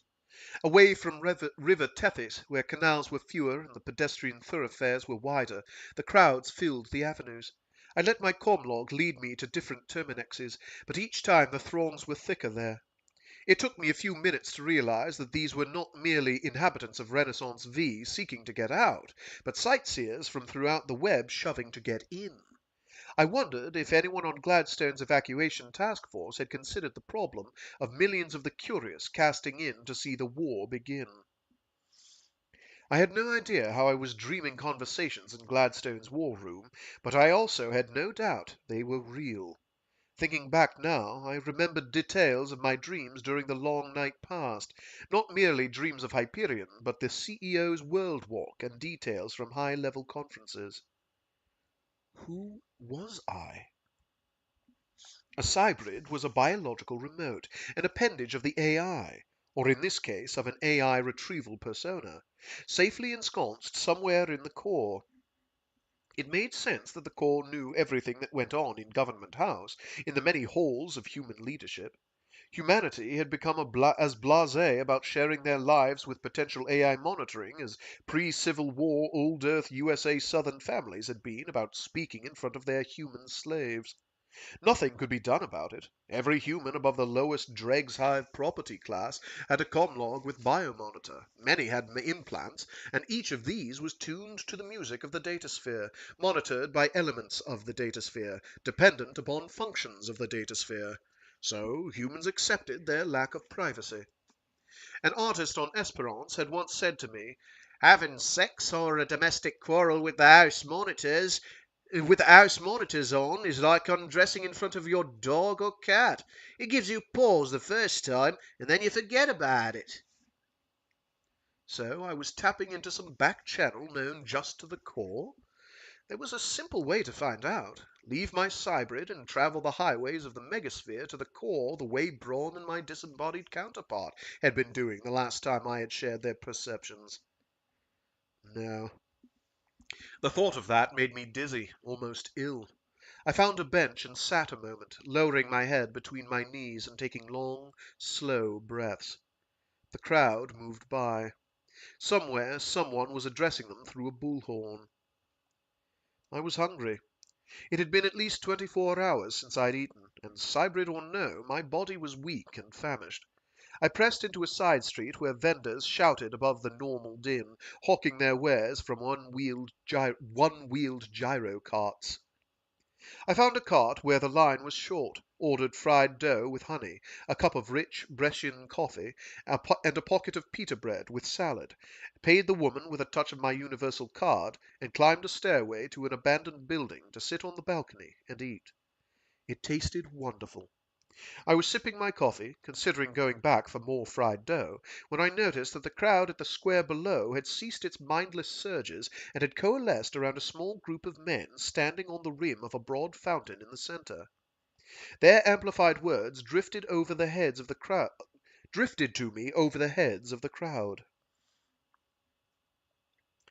"The angel of retribution has been loosed among us. Prophecies fulfilled. The millennium come. The plan of the Avatar calls for such sacrifice as prophesied by the Church of the Final Atonement, which has always known that such atonement must be made. Too late for such half measures. Too late for internecine strife. The end of mankind is upon us. The tribulations have begun. The millennium of the Lord is about to dawn." I realized that the men in red were priests of the Shrike cult, and that the crowd was responding. First with scattered shouts of agreement, occasional cries of "Yes, yes," and "Oh, man!" and then with chanting in unison, raised fists surging above the crowd, and fierce cries of ecstasy. It was incongruous, to say the least. The web in this century had many of the religious overtones of the Rome of old earth just before the Christian era, a policy of tolerance, a myriad of religions, most, like Zen Gnosticism, complex and inwardly turned, rather than the stuff of proselytism. There we go. While the general tenor was one of gentle cynicism and indifference to religious impulse. But not now, not in this square. I was thinking about how free of mobs recent centuries had been. To create a mob there must be public meetings, and public meetings in our time consisted of individuals communing via the all thing or other datasphere channels. It is hard to create mob passion when people are separated by kilometers and light years, connected only by comm lines and fat line threads. Suddenly I was jarred from my reveries by a hush in the crowd's roar, a turning of 1,000 faces in my direction. "And there is one of them!" cried the Shrike cult holy man, his red robes flashing as he pointed in my direction. "One of those from the sealed circles of the hegemony. One of the scheming sinners who has brought the atonement to us this day. It is that man and those who like him who want the Shrike Avatar to make you pay for his sins, while he and the others hide in safety in the secret worlds the hegemony leadership has set aside for just this day." I put down my cup of coffee, gulped my last bit of fried dough, and stared. The man was speaking gibberish. But how did he know that I had come from TC squared, or that I had access to Gladstone? I looked again, shielding my eyes from the glare and trying to ignore the raised faces and shaken fists aimed in my direction, focusing on the face above the red robes. Oh, I've been doing his voice wrong. Oh well. Focusing on the face above the red robes. My God, it was Spencer Reynolds, the action artist whom I'd last seen trying to dominate the dinner conversation at Treetops. Reynolds had shaved his head until nothing was left of his curled and coiffed hair except a Shrike Cult Q at the back, but the face was still tanned and handsome, even distorted as it was now with a simulated rage and a true believer's fanatic faith. "Seize him!" cried Shrike Cult agitator Reynolds, still pointing in my direction. "Seize him and make him pay for the destruction of our homes, the deaths of our families, the end of our world." I actually glanced behind me, thinking that surely this pompous poseur was not talking about me. But he was. And enough of the crowd had been converted to mob that a wave of people nearest the shouting demagogue surged in my direction, fists waving and spittle flying, and that surge moved others farther from the center, until the fringes of the crowd below me also moved in my direction to keep from being trampled. The surge became a roaring, shouting, screaming mass of rioters. At that moment, the sum of the crowd's IQ was far below that of its most modest single member. Mobs have passions, not brains. I didn't wish to remain around long enough to explain this to them. The crowd parted and began rushing up both sides of my divided staircase. I turned and tried the boarded door behind me. It was locked. I kicked until the door splintered inward. Excuse me. Oh, jeez. Much better. I kicked until the door... I turned and tried the boarded door behind me. It was locked. I kicked until the door splintered inward on the third attempt, stepping through the gap just ahead of grasping hands, and began sprinting up a dark staircase in a hall which smelled of age and mildew.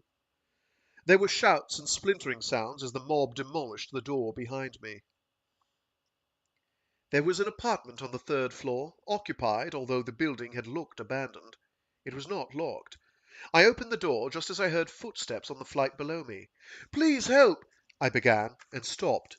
There were 3 women in the dark room, perhaps 3 female generations of the same family, for there was some resemblance. All 3 sat in rotting chairs, clothed in soiled rags, white arms extended, pale fingers curled around unseen spheres. I could see the slim metal cable curling through the oldest woman's white hair to the black deck on a dusty tabletop. Identical cables twisted from the daughter and granddaughter's skulls. Wire heads. In the last stages of uplink anorexia from the looks of it. Someone must have come in occasionally to feed them intravenously and to change their soiled clothing, but perhaps the war scare had kept their keepers away. Footsteps echoed on the stairs. I closed the door and ran up 2 more flights. Locked doors or abandoned rooms with puddles of water dripping from exposed lathing.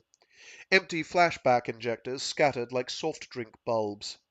This is not a quality neighborhood, I thought. I reached the roof 10 steps ahead of the pack.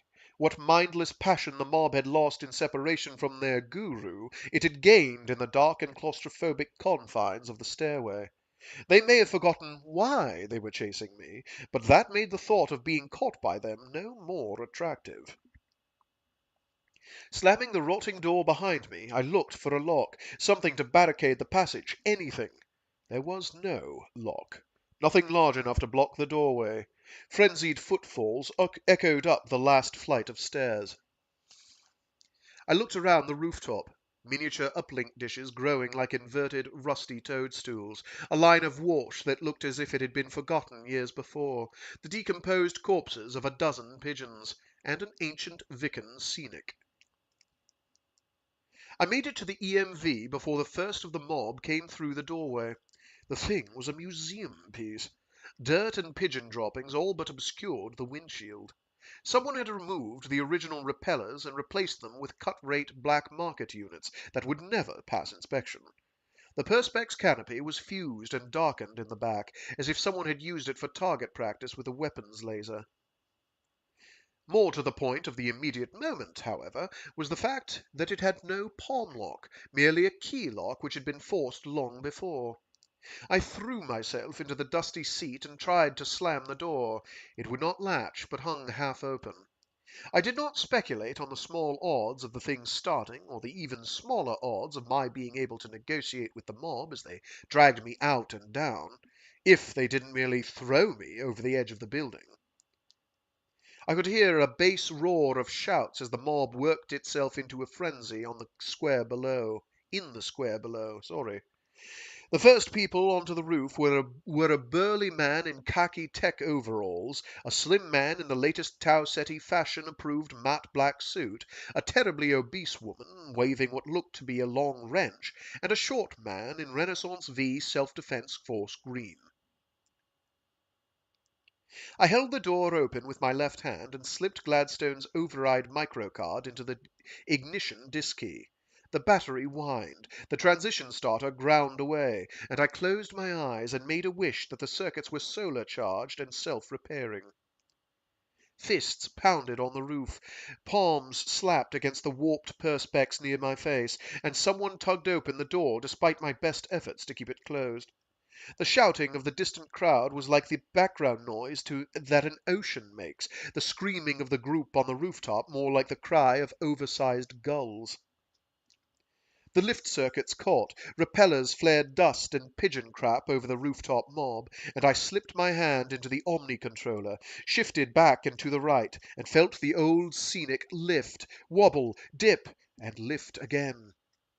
I banked right out over the square, only half aware that the dashboard alarms were chiming and that someone was still dangling from the open door. I swooped low, smiling inadvertently as I saw Shrike Cult orator Reynolds duck and the crowd scatter, and then pulled up over the fountain while banking steeply to the left. My screaming passenger did not let go of the door, but the door came off, so the effect was the same. I noticed that it had been the obese woman in the instant before she and the door hit the water 8 meters below, splashing Reynolds and the crowd. I twitched the EMV higher and listened to the black market lift units groan about the decision. Angry calls from local traffic control joined the chorus of dashboard alarm voices. The car staggered as it shifted to police override, but I touched the disk key with my microcard again and nodded as control returned to the Omni stick. I flew over the oldest, poorest section of the city, keeping close to the rooftops and banking around spires and clock towers to stay below police radar. On a normal day, the traffic control cops riding personal lift packs and stick skimmers would have swooped down and tangle-netted me long before this, but from the look of the crowds in the streets below and the riots I glimpsed near public Farcaster terminexes, it didn't look much like a normal day. The scenic began to warn me that its time in the air was numbered in seconds now. I felt the starboard repeller give with a sickening lurch, and I worked hard with the Omni and floor throttle to wobble the junker down to a landing in a small parking lot between a canal and a large, soot-stained building. This place was at least 10 clicks from the square where Reynolds had incited the mob, so I felt much safer taking my chances on the ground. Not that there was much choice at the moment. Not that there was much choice at this moment. I'm losing control of my tongue.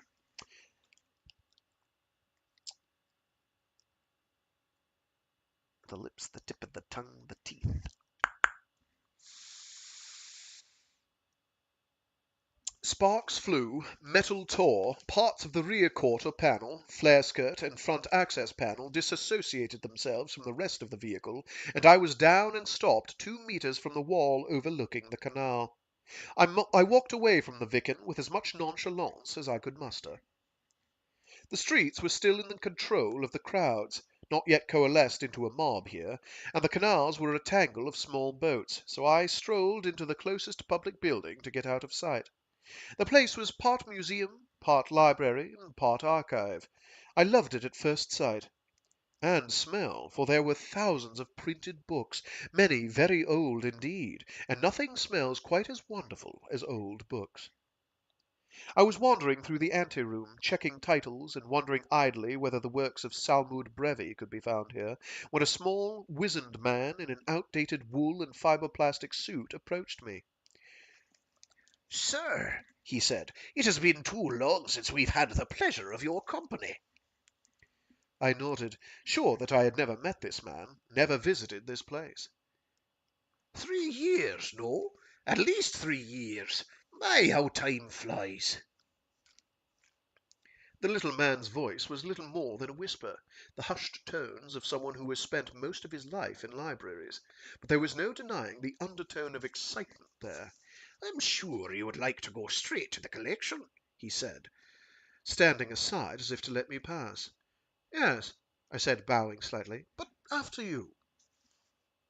The little man, I was almost sure that he was an archivist, seemed pleased to be leading the way. He chatted aimlessly about new acquisitions, recent appraisals, and visits of web scholars as we walked through chamber after chamber of books. High, multi-tiered vaults of books, intimate, mahogany-lined corridors of books, vast chambers where our footfalls echoed off distant walls of books. I saw no one else during the walk. We crossed a tiled walkway with wrought iron railings above a sunken pool of books where deep blue containment fields protected scrolls, parchments, crumbling maps, illuminated manuscripts, and ancient comic books from the ravages of atmosphere. The archivist opened a low door, thicker than most airlock entrances, and we were in a small, windowless room wherein thick drapes half concealed alcoves lined with ancient volumes. A single leather chair sat on a pre-Hegira Persian carpet, and a glass case held a few scraps of vacuum-pressed parchment. Do you plan to publish soon, sir? Asked the little man. What? I turned away from the case. Oh, no, I said. The archivist touched his chin with a small fist. You'll pardon me for saying so, sir, but it is a terrible waste if you do not. Even in our few discussions over the years, it has been apparent that you are one of the finest, if not the finest, Keats scholar in the web. Keats scholars in the web. He sighed and took a step back. Excuse me for saying so, sir. I stared at him. That's all right, I said, suddenly knowing very well who he thought I was and why that person had come here. You'll wish to be left alone, sir. If you don't mind. The archivist bowed slightly and backed out of the room, closing the thick door all but a crack. The only light came from the 3 subtle lamps recessed in the ceiling, perfect for reading, but not so bright as to compromise the cathedral quality of this little room. The only sound came from the archivist's receding footsteps far away. I walked to the case and set my hands on the edges, careful not to smudge the glass. The first Keats retrieval cybrid, Johnny, obviously had come here frequently during his few years of life in the web. Now, I remembered mention of a library somewhere. What? Did I just skip a line? Now I remembered mention of a library somewhere on Renaissance V and something Brawne Lamia had said. She had followed her client and lover here early in the investigation of his death. Later, after he had truly been killed, except for the recorded persona in her Schronloop, she had visited this place. She had told the others of 2 poems the first cybrid had visited daily in his ongoing effort to understand his own reason for existence, and for dying. These 2 original manuscripts were in the case. The first was, I thought, a rather saccharine love poem beginning, "The day is gone, and all its sweets are gone." The second was better, although contaminated with the romantic morbidity of an overly romantic and morbid age. This living hand, now warm and capable of earnest grasping, would, if it were cold, and in the icy silence of the tomb, so haunt thy days and chill thy dreaming nights, that thou wouldst wish thine own heart dry of blood, so in my veins red life might stream again, and thou be conscience calmed. See, here it is. I hold it towards you.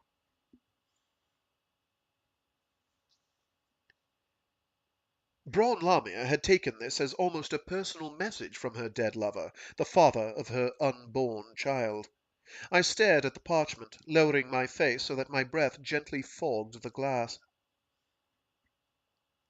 It was not a message across time to Brawne, nor even a contemporary lament for Fanny, my single and dearest soul's desire. I stared at the faded words, the handwriting carefully executed, the letters still quite legible across the gulfs of time and language evolution, and remembered writing them in December 1819, scrawling this fragment of verse on a page of the satirical fairy tale I had just started, The Cap and Bells, or The Jealousies. A terrible piece of nonsense, quite properly abandoned after the period of slight amusement it gave me. The "This living hand" fragment had been one of those poetic rhythms which echoes like an unresolved chord in the mind, driving one to see it in ink, on paper. It, in turn, had been an echo of an earlier, unsatisfactory line, the 18th, I believe, in my second attempt to tell the tale of the sun god Hyperion's fall. I remember that the first version, the one undoubtedly still printed wherever my literary bones are left out on show like the mummified remains of some inadvertent saint, sunk in concrete and glass below the altar of literature, the first version had read, "Who alive can say, Thou art no poet, mayst not tell thy dreams? Since every man whose soul is not a clod Hath visions, and would speak, if he had loved, And been well nurtured in his mother tongue. Whether the dream now purposed to rehearse Be poets or fanatics will be known, When this warm scribe, my hand, is in the grave." I liked the scrawled version, with its sense of haunting and of being haunted, and would have substituted it for "When this warm scribe my hand," even if it meant revising it a bit and adding 14 lines to the already too long opening passage of the first canto. I staggered backward to the chair and sat, lowering my face to my hands. I was sobbing. I did not know why. I could not quit. For a long while after the tears ceased flowing, I sat there, thinking, remembering. Once, it may have been hours later, I heard the echoes of footsteps coming from afar, pausing respectfully outside my small room, and then dwindling to distance once again. I realized that all of the books in all of the alcoves were works of Mr. John Keats, 5 feet high, as I had once written. John Keats, the consumptive poet who had asked only that his tomb be nameless except for the inscription, "Here lies one whose name was writ in water." I did not stand to look at the books, to read them. I did not have to. Alone in the stillness and leather and aged paper musk of the library, alone in my sanctuary of self and not self, I closed my eyes. I did not sleep. I dreamed.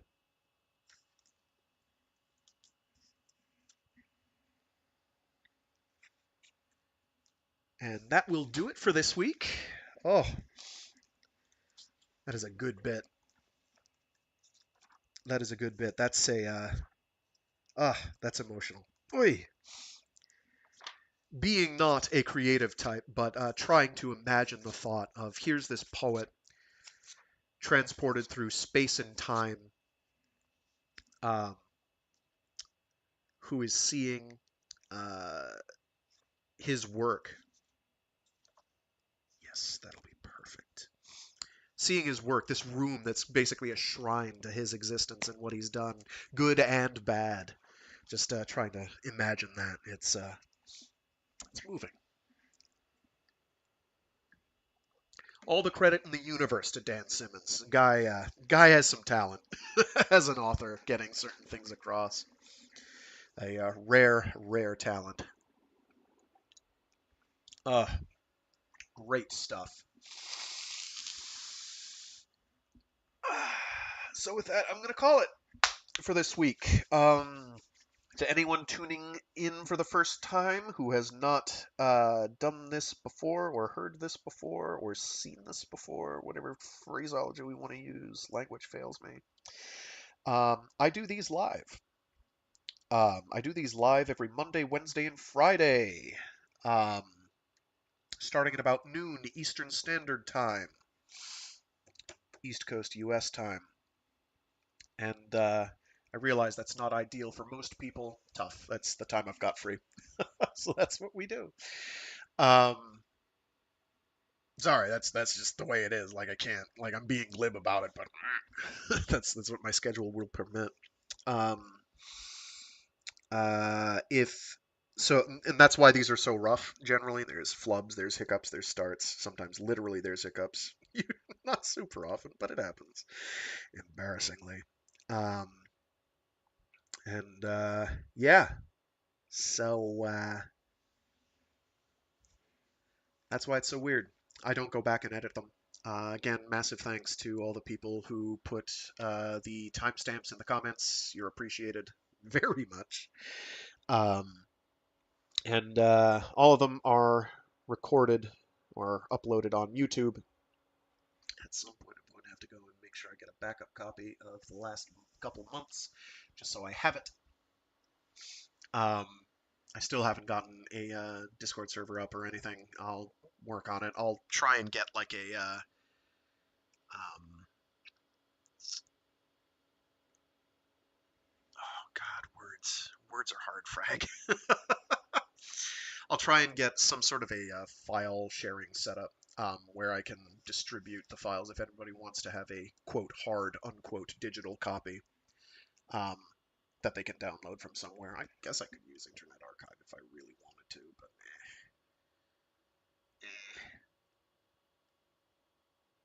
but anyway, options abound. With that, I'm going to go. Thanks to everyone who tunes in, whether after the fact or during and live. You're awesome. Hope you're enjoying. If you're not enjoying, tell me why. And maybe there'll be something I can do about it. Maybe there won't, but maybe there will. Um, any recommendations or suggestions in terms of stuff to be read, I always take in stride um, and will keep in mind and try to write down. Right now, the current game plan for Free Read Fridays is we get through the Hyperion cantos, which isn't going to be too much longer. It's only going to be a couple more weeks, months. It's going to be a while. But we're over the hump. We're in like the last 75% of the two books that make up the Hyperion cantos. Um, so we're well on our way at this point. After that, I don't know. Maybe I'll do either a interlude where I do like a Greg Egan short story collection, or maybe just a week of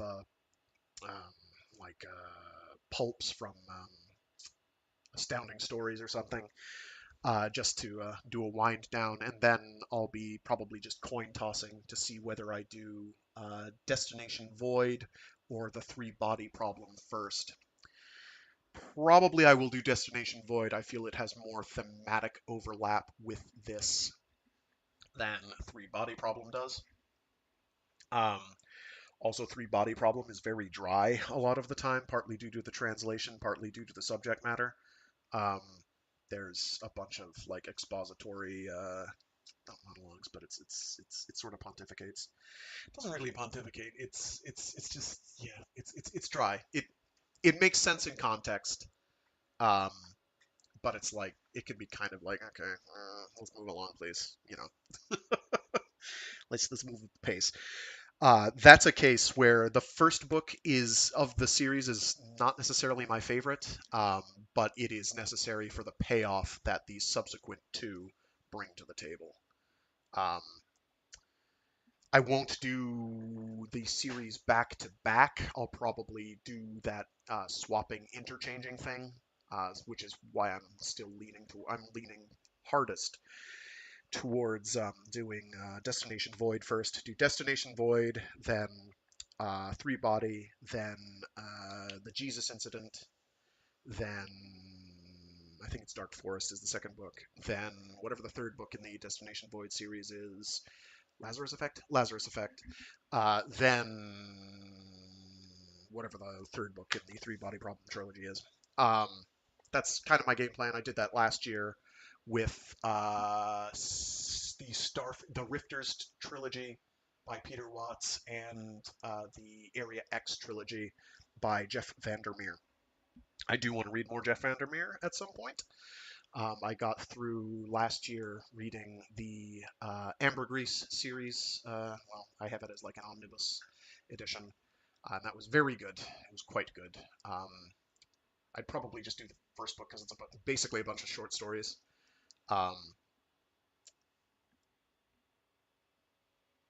Anyway, that's where my thoughts are at.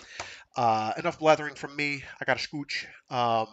Thanks again to everyone tuning in, and stay safe, stay sane, and be decent to each other.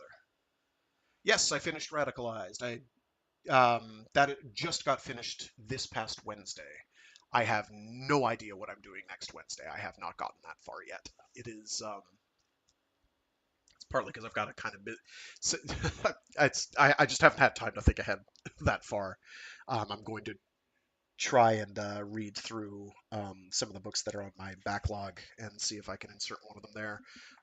This next week might wind up being like some randomly selected short stories from someplace. I don't know. I haven't figured it out. But Radicalized is done. The last story was only in one segment. Mondays are Mecha Monday. Wednesdays are Wordy Wednesdays, and it's kind of a grab bag. I'm not necessarily going to make that super thematically tight.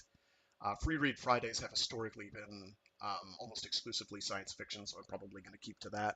Mecha Mondays is It's anything mecha adjacent or giant robot adjacent or mecha. Wait, giant robot related or mecha adjacent. There we go. That's the shtick. Right now we're reading through the novelization of Mobile Suit Gundam, which is 3 books. Awakening, Escalation, and Confrontation. We're pretty close to the end of that. And then I've got to figure out which of my broad bevy of mecha literature I'm going to do next. I might do the first book or two of Robotech, the novelization of Robotech, because those are actually pretty good. Despite my burning, burning dislike for Harmony Gold, the people who localized Super Dimension Fortress Macross, Super Dimension Cavalry, Southern Cross, and Genesis Climber Malspita as Robotech seasons 1, 2, and 3, or 1, 2, 3, and 4, depending on how you add that up. They still did manage to localize those and bring those to the States, and those were a big part of my conversion to the Church of Mecha. Not that one, the other one. Not 2 C's, 1 C and an H. I like me my giant robots, okay? So that's a good possibility. I do want to actually get around to doing Full Metal Panic as well, because that reads really well. I have to go through my BattleTech novel collection to see if I have any of the ones that are really worth reading, because there's a lot of them. There's a lot of them, and not all of them are great. Some of them are very good. Some of them are less good. It is amazing how many BattleTech novels there were. Absolutely amazing. Also, as an aside, maybe what's it called? Starship Troopers as well, and Armor by Jim Stakely. Somebody Stakely. Jim Stakely. Jeff Stakely. Dave Stakely. John Stakely. It's Stakely. Stakely's his last name. He wrote Armor. It's the only thing I've ever read by him, so maybe he's a really good author and I just haven't given him the time he deserves. I don't know. Someday. Anyway, I do. Not as a person. Lovecraft as a human being was amazingly horrible. Like, absolutely intolerable human being. But I like a bit of Lovecraft now and then. In fact, I think I did a horror stream once a couple years back where I might have done some Lovecraft, but I can't remember which one I did. I know I've done some Stephen King. Stephen King reads pretty well. He's pretty easy to do. Lovecraft is a bit trickier because it's a bit more prosaic, sometimes more than others. But Lovecraft can be fun, kind of like Lord Dunsany, Dunsanian, whatever, or Edgar Allan Poe. Anyway, with that, I gotta run. Stay safe, stay sane, be decent to each other. I think I already did the mantra. And sees you all next time. Yep, that's it. Goodbye. Oh my god, my throat!